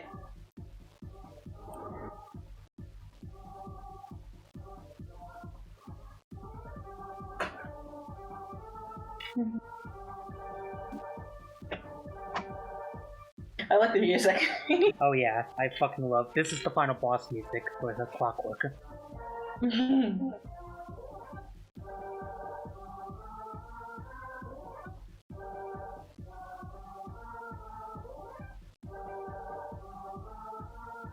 Strange Reunion. Yeah, that's the name of it. Yep. Anyway, what do you got, Jake?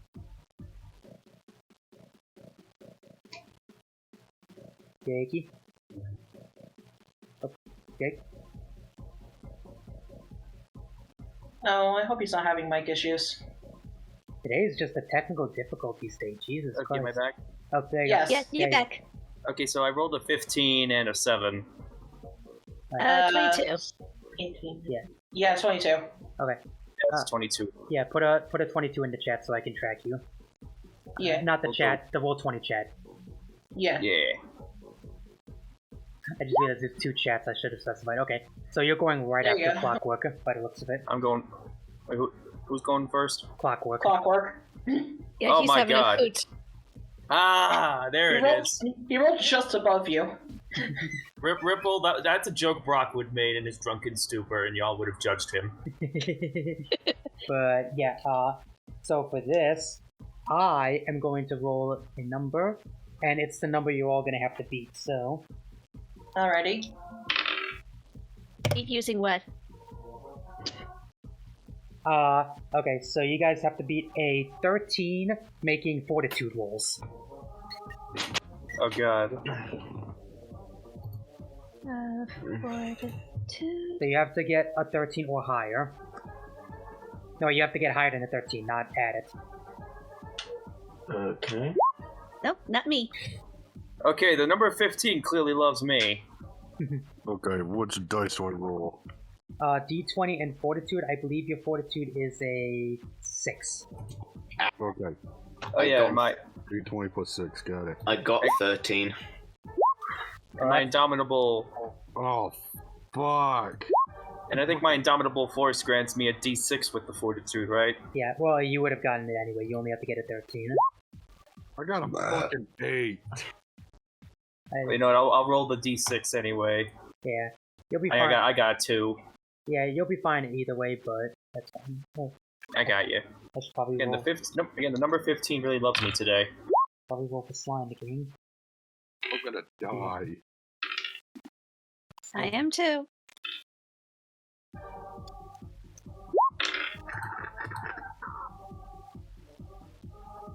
Okay, Fly's gonna be fine at least. I'm still just rocking out to the music right now. Fly and Murley are fine, but Bentley's gonna be taking damage too. Oh, Bentley! Like, this is the most diabolical rave music ever. Right? Oh, and Robert. I should probably roll for him too. That'd be helpful. You know, I think Momo would like this comparison, pros. This looks like something out of like a final boss battle in a Kirby game. Yeah. Alright, Robert got 16, so he's good. Okay. So it looks like... Poor Bentley.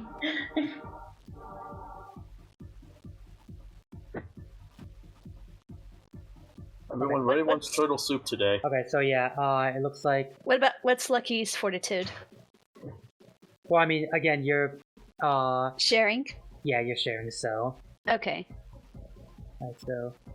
Yeah, so... Ripple's taking it, Storm's taking it, Alister's taking it because it's a meat, and Bentley's taking it. So, you're going to be taking damage based on the difference. And if your difference is a 3 or lower, you're going to take 3 damage automatically. Okay. It's higher than 3. Then you're taking that Let's higher see, number. You rolled an 8, so 9, 10, 11, 12, 13. You took 5. Yeah, you took 5 points of damage.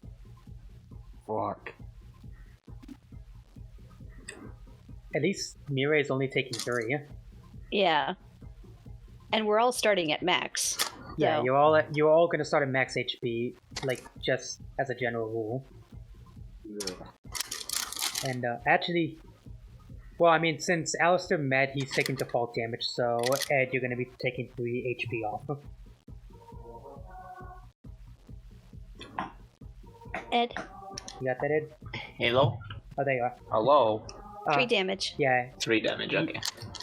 yeah. If you meet or get less than a 3, you just take default damage, which is 3.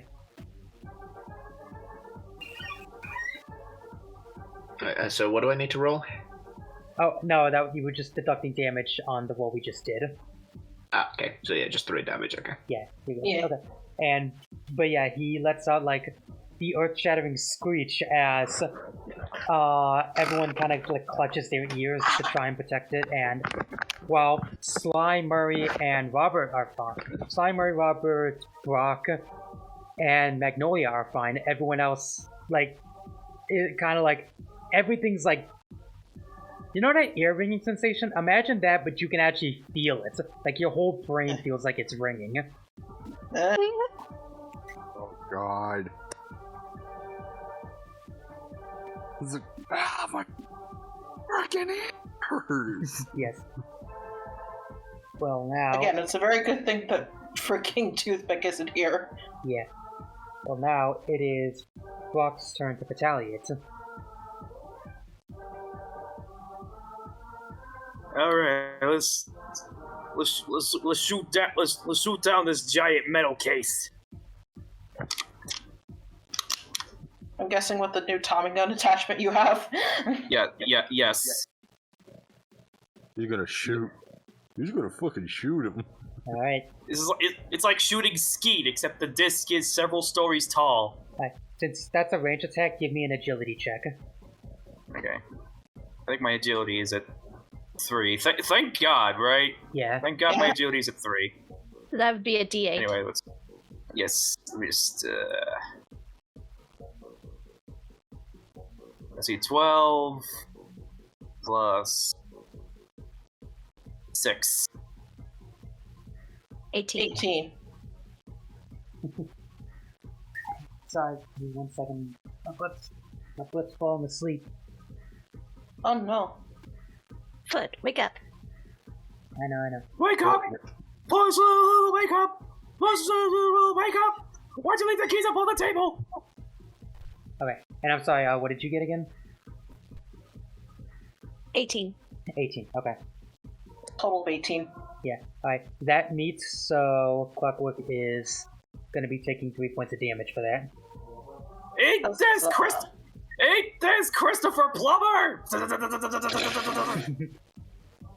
Clockwork kind of like winces as the bullets are hitting him, and he just lets out like a little owl, like. Ah! Also, if you have any idea what that was about, he played the Duke of Owls in Rockadoodle, so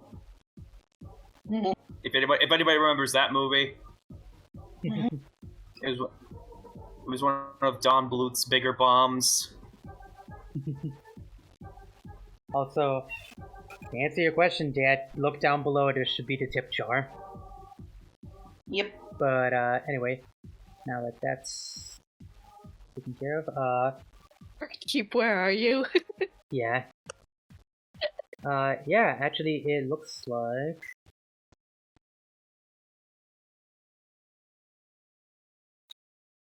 Yeah, it looks like, Ed, you're next. Music stopped. Give it a second. Anyway, Ed, it's your turn. Okay then, so since I don't know whether or not elemental stuff is helpful here, but seeing as how Mr. Man is like a metal bird, I'm going to be shooting a fireball at it. Okay then. So Alexander is sharing the same turn as him. Oh yeah, that's right. Yeah, Storm, you're also going. Because you both got a 19. Yeah, so give me an energy roll, yeah. Right, Get up on the owl's back, guys! Ooh! What do we got? That's a 20 and a 1. 21. Nat 20, y'all. Nice, very nice. You cockade. Rob. What? Okay. Okay, so D20 and what? D8? Or... Yeah. Okay. Okay, 9. And... Oh. Not bad, but not enough. 13. Motherfucker. Yeah. So I'd imagine, Alexander kind of rushes up and tries to slice the talons, but they just clank, clank, clank. But... Long franchise. God damn it. But Alister summons up a firebolt and launches it as it manages to hit Clockwork near its eye, and it kind of like winces as there's now like a wicked smolder over the eye now. Ouch. And it lets out like another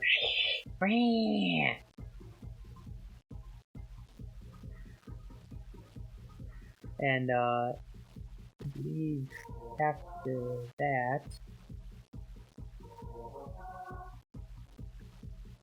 oh right, looks like it's Murray's turn next. Robert. Oh yeah, it's Robert. Sorry, my bad. Last I checked, Robert wasn't the Murray. Yeah. Open. Magnolia is sharing her turn with Sly and Murray. Well, it depends how you look at it, Jake. I know, right? Alright then.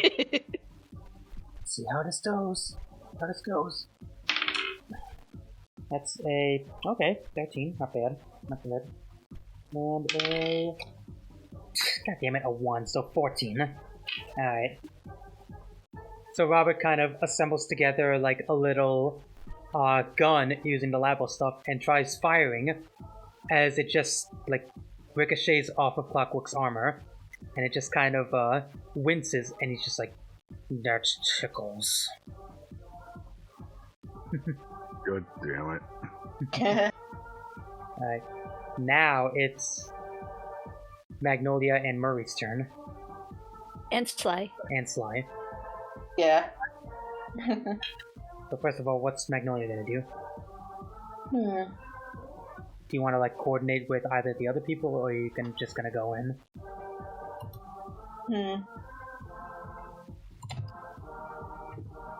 She mainly she's mainly looking at looking to Sly and asking anything I can wait. If you have anything you want to do, I can try to help. And he thinks for a second. He just goes, "You can get me above his head. I have an idea." Get up on the owl's back! One teleport coming right up. Okay, you know, I'm just spouting this Kingdom Hearts reference and y'all are doing nothing. Just that I've heard that meme too many times that I'm not really phased by it anymore. I get you. I just thought it was funny. Yeah, okay. No, it's funny. It's just, it's not cringy anymore. It's fine. Yeah. If that makes sense. No, I get it. Mary, would you like me to get you closer to? And, yeah, Murray just goes, "The Murray would greatly appreciate the lift, princess." The Murray is talking in third person too much. Okay, so, Magnolia is going to have Sly and Murray stand in front of her as she uses her magic to basically like launch them into the air at Clockwork with with a total of 25. God damn. Okay then. It was a nat 20 and a 5. That was honestly so good. I'm gonna give both Sly and Murray a bonus die. Yay! So they're getting a die above what they would usually get. Awesome. Alright, so first let's see how Sly does. Oh, Sly, go! Hey! Damn, luck's on my side. 20. 20 and... okay, 1. So 21, but still. That's good. Okay. And next for the Murray. The Murray needs to roll very high. I hope he can. Right, that's a 14. And a 5, okay. 18, so it meets. Okay, so he's gonna be taking 3 damage at least. Alright, so yeah.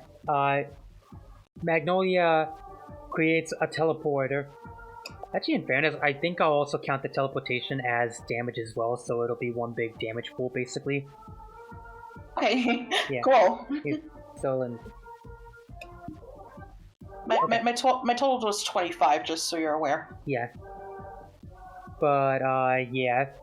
You create a portal as Murray grabs Sly, and they both jump in as they're high above Clockwork.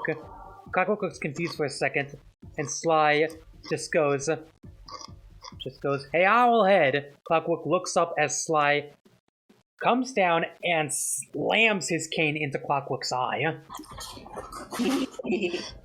And the glass casing around Clockwork's real eyes, which is inside the metal head, is now exposed, so you can see a mechanical eye now.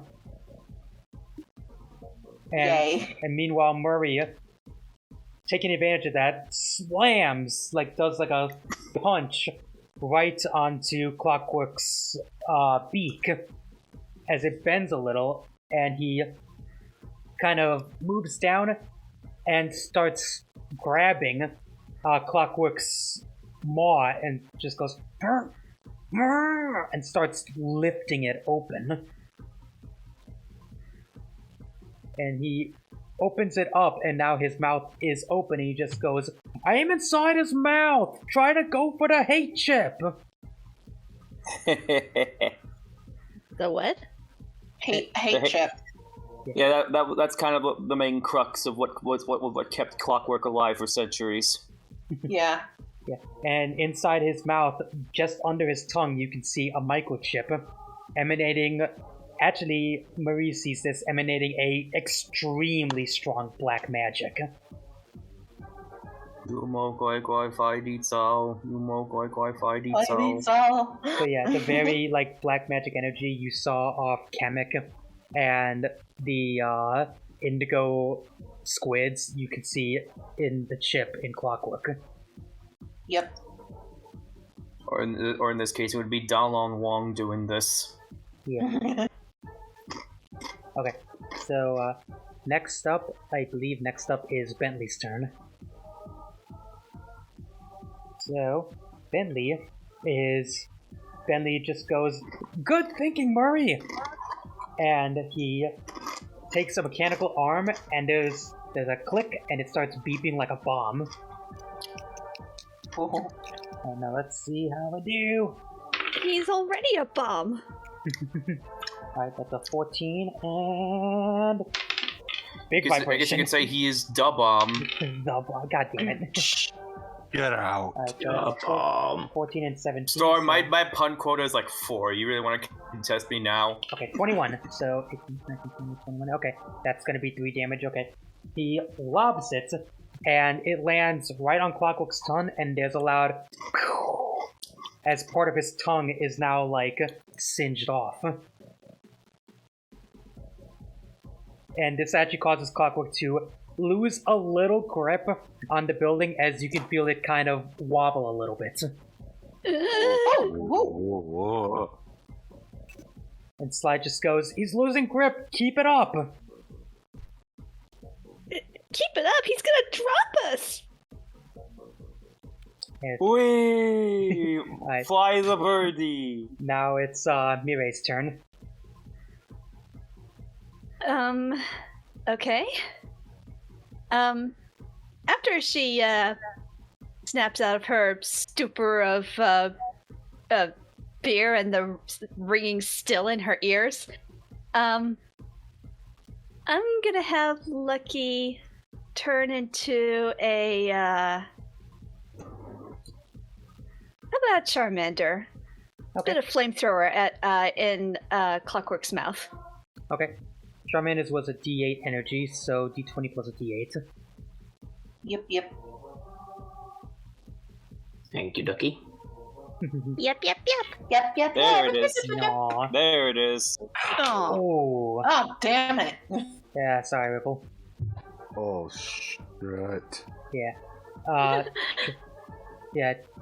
Lucky transforms into a Charmander and sucks in air and attempts to fire a little bolt of fire at it as Clockwork sees it coming and kind of shakes its head as the firebolt is extinguished. And I hope Murray's okay up there. yeah, Murray's just kind of like shaking around like, wow, the Murray is getting very sick. So he gets for you so many donuts. Hey! Don't knock the donuts. They are a source of ultimate power. Murray! Show them the power of the donut. Jake, you are making me extremely happy right now. You just put in Judas Priest Electric Eye. I know, right? How can I not, right? Yeah. Plus, that album cover is a giant mechanical bird, so there you go. It fits. Yeah. But, now... Also, might I add, one of the best 1-2 opening punches on any metal album ever. I was gonna say that right now. Meanwhile, seeing Lucky fail... Mirai's just kind of fall onto her knees, just trembling. Oh? Very afraid. And, as it happens, it's now Clockwork's turn to retaliate since we're back to the top of the order. Okay. Alright. Now for this... Yeah. Yeah. For this, let's see. I guess it doesn't matter because he's massive, but I'm kind of curious how close everyone is to him. Okay, yeah, okay, this is what's gonna happen. He's gonna, with his jaw open, he's gonna take his wings and give, like, a very mighty flap. as the wind is so strong, it almost feels like knives are being thrown at you. Oh god, I know how that fucking feels. Yeah. So everyone, I need everyone to make might rolls. Oh. Thousand daggers of death attack! Okay, what was that? Just D20? D20. And whatever D20. your might die is. Which I believe is a D6. Okay. Fortunately, my might is a 3, so D8. Okay. I got 15. Yeah. Oh yeah. My rolls are being extra kind to me today, because I just rolled a 17 and a 7. Damn. Yeah. 24. Alright. Y'all. Okay, so you got 15, 21, okay. 24. Ed, what about you? Eddie! Ed. Oh, Ed? Hello? We're rolling. Might roll. Okay, Yeah. It's a might roll. okay then. I might. I'm just gonna accept the canon that Brock is a master of drunk foo. What's the dice for 2? That's D6. a D6. D6. Okay. A 6 and a 6. So 12. 6! Okay. 6! The number of the beast! Okay, so I knew any that was roll, fucking coming. any roll 16 or below is going to be taking damage. God fucking damn it. Okay, so You're yeah, really close, Storm. subtract. So I'm yeah, gonna fucking die. subtract the difference that would be between your roll and 17.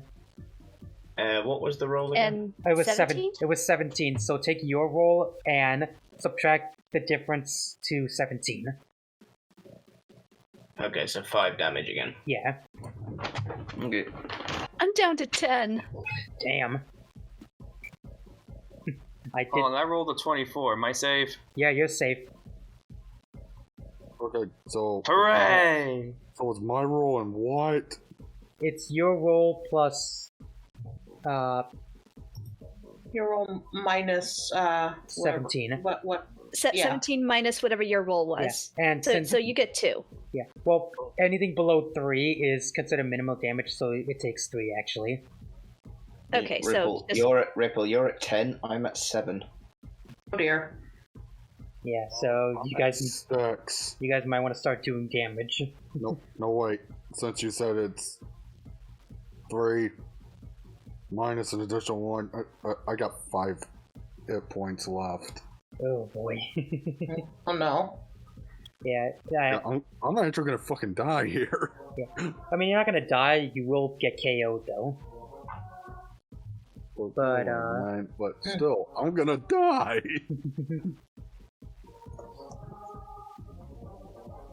Okay, so next up it is Ed and Storm's turn. Okay, let's fire some more fireballs at this thing. Alright.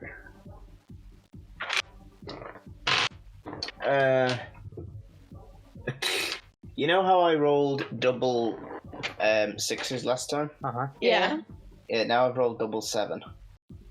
Jesus Christ. So 14. Lucky this time. 7. Okay, Right. here we go. Oh, okay. For start. 22. If I roll 22. doubles, if I roll doubles again, then that means I have to go to jail. I'm not playing Monopoly. Okay.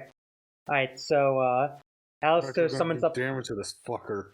Alister summons up a firebolt and launches it as Clockwork tries to give one last flap as it extinguishes the flames.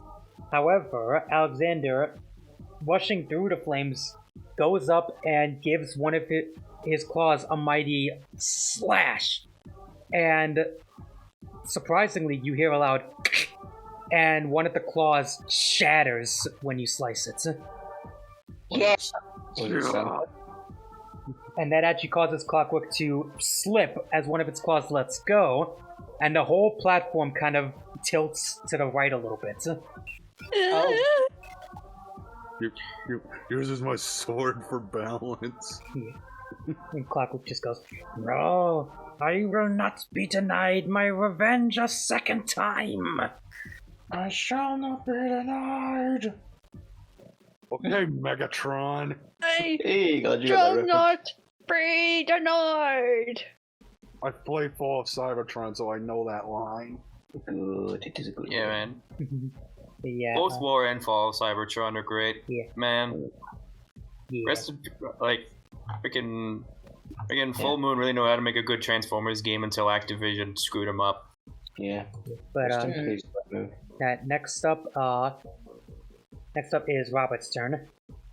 Yeah. Yeah. So Robert sees the other one like kind of shaking, and he sees the other claw, and he just goes, "Everyone, get ready!"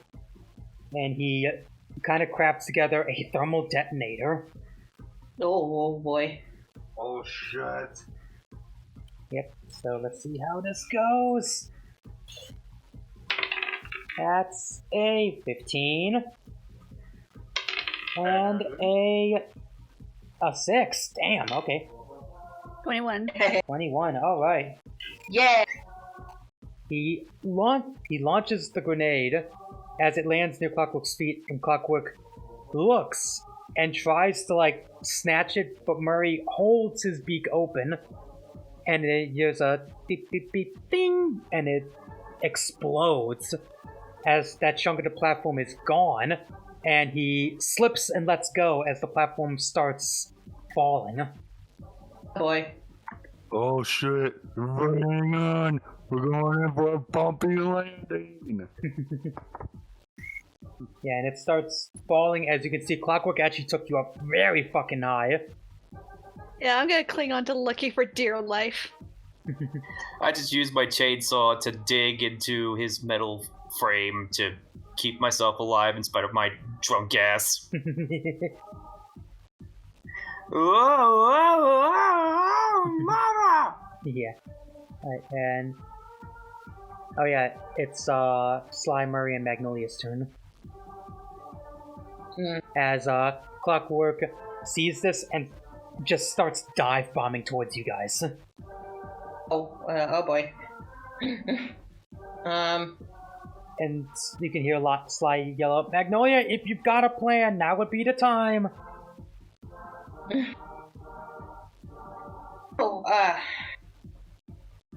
Sorry. Okay, I'm getting a little discombobulated trying to like figure out the placement of everything. So the platform's falling. Clockwork is like dive bombing at us. Yeah. Huh? Yeah, and Murray is still holding up his jaw, and Sly is stuck in his eye. I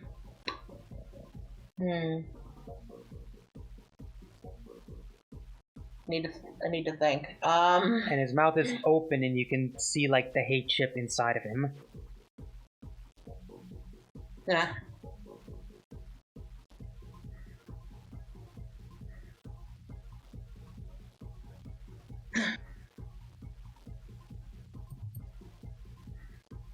Alright, Pose, take your time. Okay. Sorry, I'm just feeling a lot of pressure all of a sudden. It's like, oh, so much pressure. It's fine. Yeah, basically that. Don't worry, it's fine. You're perfectly fine, Pose. Don't worry about it. You got this. Okay. You got this. Don't worry about it. Don't worry about it.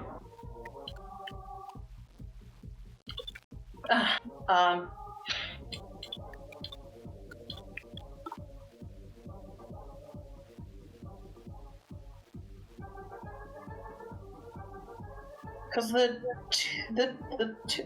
two ideas going on in my head are either Magnolia trying to go at the hate ship with the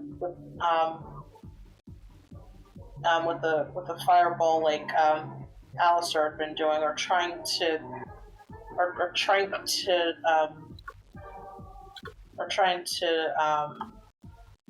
teleport Sly and Murray.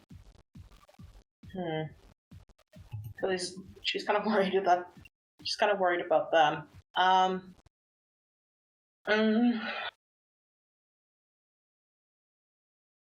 mean, if it helps you, I'm sure Sly and Murray can help themselves, so I wouldn't worry too much about them. And they have the same turn as you, so if you do something and they aim for the same area, they could like if you were to create a portal, they could go at the same time that you made the portal, you know? Okay. Yeah. Just as an example. Yeah.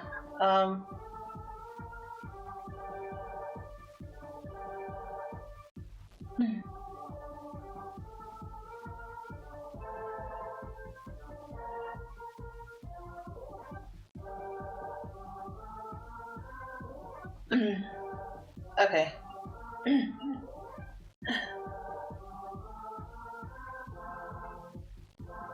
Sorry, I'm just looking over my sheet again real quick. Okay.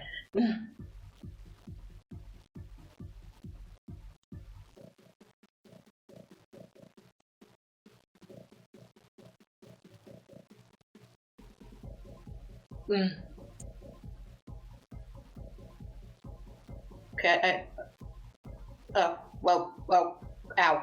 Okay. Whoa. What? What's happening? What, ow? Nothing, my head. Oh. I'm okay. Ow. Okay.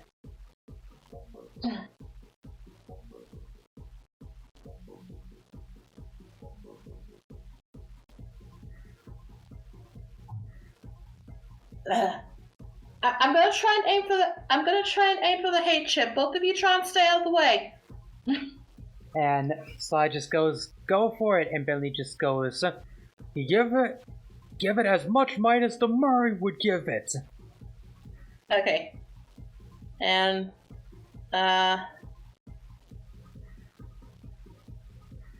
that is a total of 20 for her to hurl a firebolt at the hate chip. Alright then. And let me roll for Sly and Murray too. For what they're gonna do. Be careful, you two! Oh, where was pros in the turn order? Same time as Sly and Murray. Yeah. They all rolled like, 15s. I guess, were they, further down or further up? Cause... Yeah, it's a little bit up. But I think... Because I was just gonna... They all rolled a 15. Yeah. So that's just under Robert and, I know it's before... I think it's before Storm. I don't remember. No, Storm already went. Because I was just wondering if we were all still on our first stretch of turns. No, we're on no, our second stretch. We're on the second round at this point. Yeah. Then shouldn't I have gone at some point then? Oh, whoops. Oh shit! Yeah, you're 22. Yeah. Well, I'm 24. 24. Oh yeah, you were supposed to go right after Clockwork. I am so sorry, Jake. That's good. I think it might have happened when my mom came in or something. I don't know. Okay. That's okay. That's fair. Yeah, I'm really sorry about that. Yeah, it's good. Okay. You can have Brock go after this turn if you want. Okay, after Sly and Murray do their thing. Yeah. Okay. Yeah. Alright then. As that happens, you fire the bolt, and Clockwork looks at it as his eyes turn like a piercing red, and he tries to chomp Murray with all of his strength. Tries to hold open the jaw, and Sly wheels his cane back and smacks the metallic eye as it suddenly goes out, making Clockwork blind in one eye. Yeah. And Clockwork snarls as the fireball goes in, and there's a loud thump, and a spark ignites from the hate chip. And then as that happens, Clockwork starts shaking, and Sly just goes, oh god, I don't think he's got much longer. He lets go, And Murray just goes, "Time for the Murray to exit." And he jumps out of Clockwork's mouth. And they're all falling down, and Bentley looks at Brock and just goes, "Brock, I think one more good hit, and that'll do it." Yeah, I'm on it! He just jumps from where he was on the wing up to where's the hate chip sparking at now? It's in his It's in his mouth still. Yeah. Yeah! Time to bust this puppy out! Just busts out his giant... he just busts out his turret gun and aims it at the hate chip and proceeds to fire. Alright then. Pew pew pew pew pew pew pew. With how much damage he's taken, his armor's pretty low, so you only have to beat a 15 this time. Or match. 15 again! 15 on the dot, okay. and I rolled an 8. Yay! Damn, okay. Yeah. Say goodbye to the Great Owl for me! Yeah, and with that, you fire a barrage of bullets at Clockwork as they all slide in... God, there's no way this is gonna sound dirty. They slide into Clockwork's mouth. As they start sparking. They start sparking at the inside.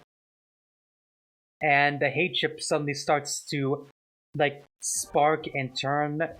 And you suddenly see a loud explosion inside Clockwork's mouth.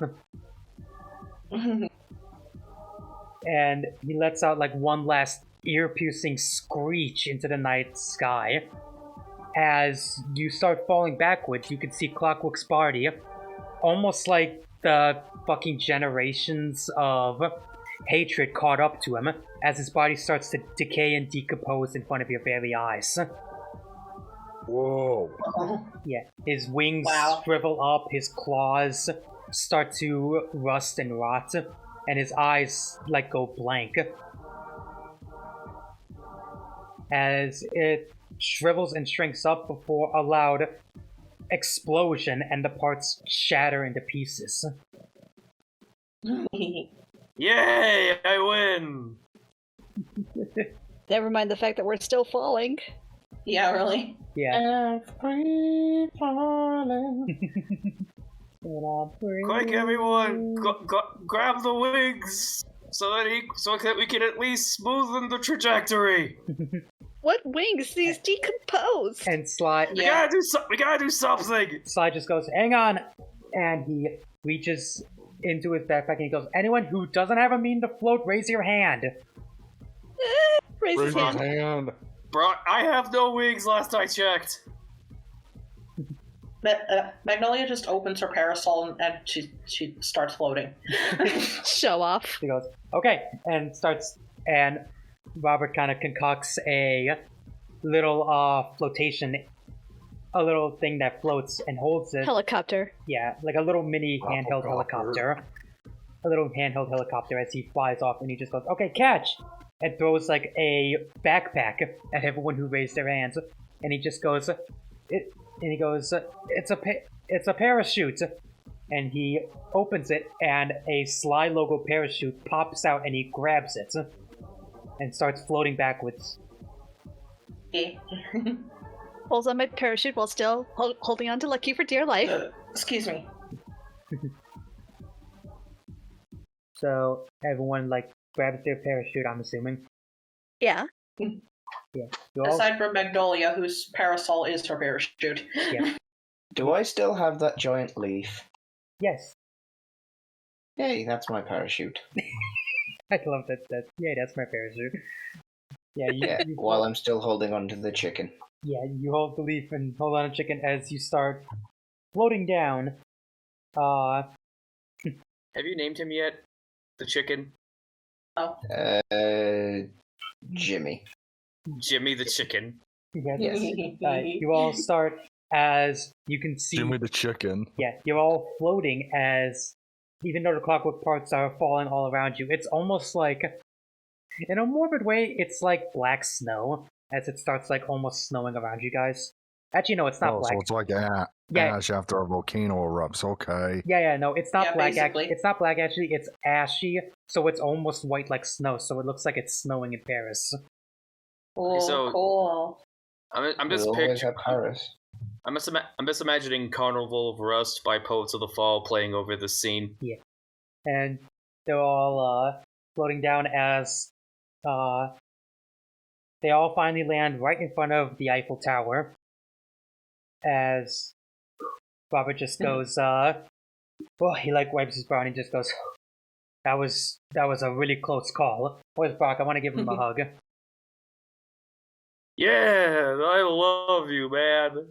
I love you too, you drunk. And he just kind of gives Brock a hug. Yeah.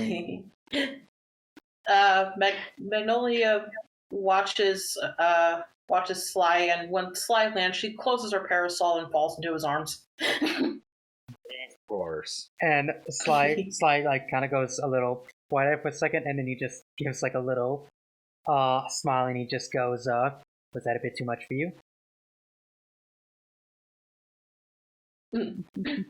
Not particularly. I just wanted to test your reflexes. And he goes, well, reflexes tested. Did I pass? Yes, you did. Good. And she stands up again. Could somebody give Mireille a paper bag? Yeah. As that happens, Murray and Bentley come over as Bentley hands Mireille a little plastic bag, and Murray is just kind of... Murray offers her a donut. Oh, he's so sweet. She's not going to take the donut, but she's just going to take the plastic bag and just kind of Just breathe in it.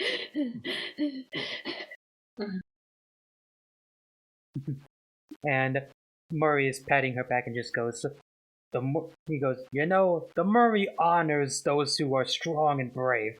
And this day, you were as brave and strong as the Murray. Heck, you were as brave and strong as Sly, and he's way braver than me. Well, thank you for the compliment. I need to lie down. No more giant owls today, please. Let's go find somewhere for me, Ray, to lay down. And as that happens, you can suddenly see the Odyssey like flying by. And Cappy kind of like tilts his head out and he just goes, I'll land a little far away. Come whenever you're ready. And he lands a little bit away from the Eiffel Tower just because it's probably not smart to park so close to that thing. Probably not, no. No, it's not. And as that happens, Sly looks at you all and he just goes, you know, it's funny. You all kind of remind me of me, Bentley, and Murray when we were young. Really? Is that right? Yeah. So, just a bunch of crazy misfits doing their own thing, coming together for a good common cause.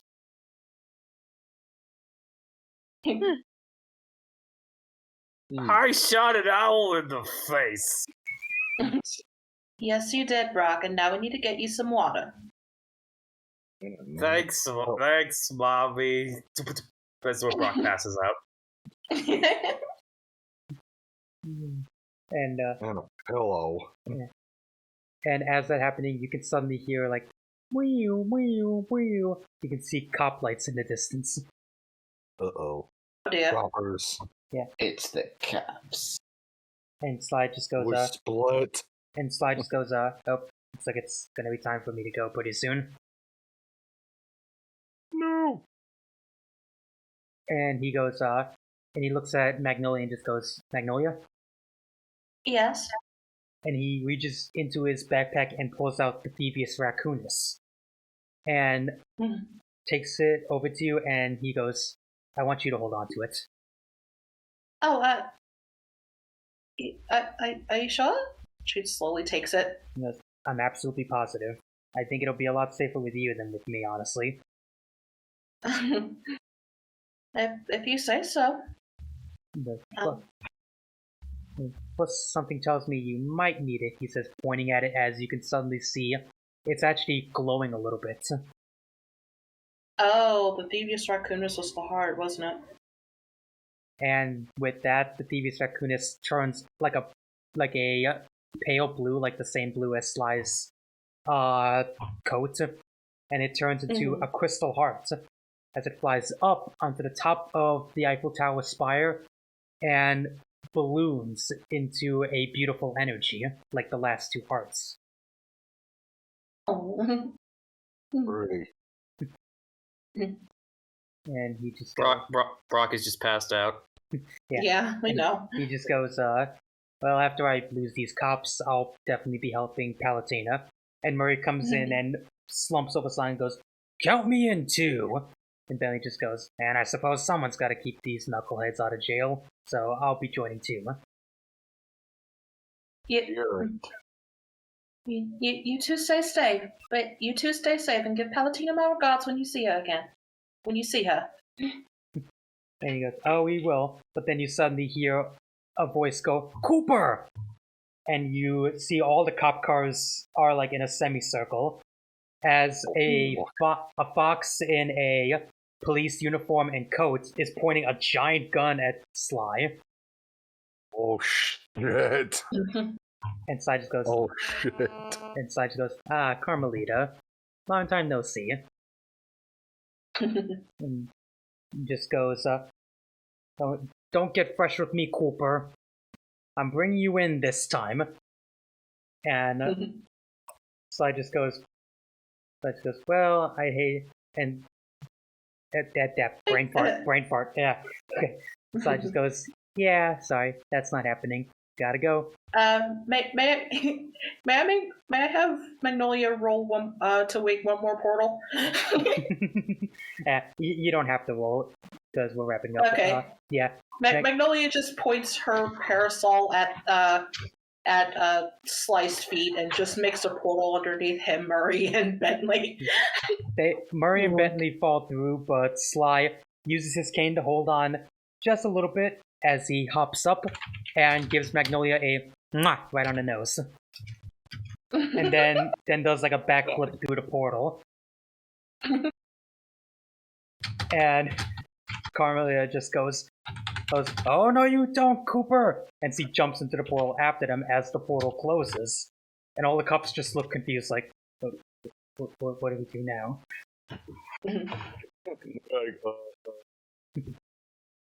And maybe now would be a good time for y'all to take a break. And they all just shrug, get back into their cars, and drive off. They just leave. Yeah.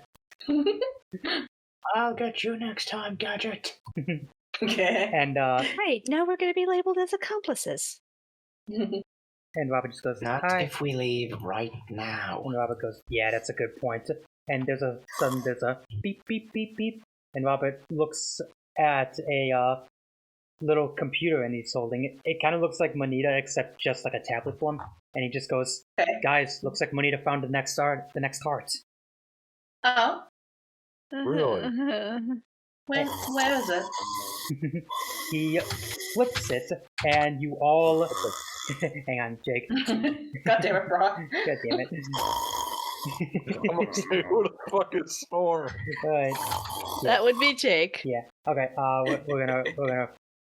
That's funny. Let's wrap this up so I can get some sleep. Yeah. But yeah, he turns it around, and all you see is a bright moon and the silhouette of a castle. And we cut to Bowser's castle as we hear like just loud, angry Koopa noises. Yeah, as he's just slamming. Angry dooting. Yeah, and he just goes, so much for your little fan Clockwork doing so much damage. And a familiar voice, the Empress of Darkness, the Goddess of Darkness, just goes, it was a mere setback. I honestly thought for sure he was much tougher than he made himself out to be. Tough nothing! Now for a short one owl and the army's destroyed! But we have enough of an army with everyone else. He merely served a purpose, and that purpose was to send my message. Now we shall test them once again. And she looks over as a figure dressed in like very Victorian era clothing with a cape with red accents, a nice beard and goatee, and long black hair, with piercing red eyes. The Gods of Darkness looks over and just goes, "Summon your best monsters and defend your castle. Do your best, Dracula." Oh no! Oh hell yeah! Yep, we're definitely going to Castlevania next. The time has come. Ye blood tempest of Valachia. Yes. Yeah. I'm excited. But yeah, that I is. am obviously. I can tell you are. But yeah, that is where we are going to be ending today's episode. This one ran like way longer than I expected, honestly. Yeah. I mean, with the individual one-on-one encounters, I imagined that it would have taken a while. Yeah. Honestly, the part with Sao and Prose, I thought where it was going because, like, I know how he is in the game, and let's just say he's a real piece of work. I would have expected Prose to just drop his ass like a bad batch of Kentucky Fried Chicken. Yeah. Yeah, like, to put it simply, he has very old school ways of how women should be. Yeah. Like, and if as much as Magnolia doesn't generally like to fight, if he had started going down that route while talking to her, then she probably would have just set him on fire, because as I've said a number of times, she does not tolerate rudeness. Like, to quote a line from him directly, he says, and I quote, "She's just a woman. She doesn't know up from down." Like, that's the kind of character he is. Yeah, no, Magnolia definitely would have fried him. Yeah. But yeah, I don't think we're going to do much of a post-show just because it's really late for all of us. Yeah. So yeah, Fair. thank you so much for coming out for today's stream, even though it ran really long. I'm not going to say more than likely, there will definitely not be a game next week because me and Season are going to the fair. It's actually going to be our anniversary of getting together. Hey. Have fun. Yeah. So we're going to end here so everyone can get noms and so Ed can finally get some sleep. What is this word you speak of? Sleep. Ready? Bye, Eddie. So yeah, thank you so much for coming out, and tune in next time for episode 5, Blood Moon. Yeah. Oh, goodness. Plays Castlevania theme. Yeah. Yeah. So I'm the Watch One saying get your game on. Bye. Yeah. Bye. See you, suckers!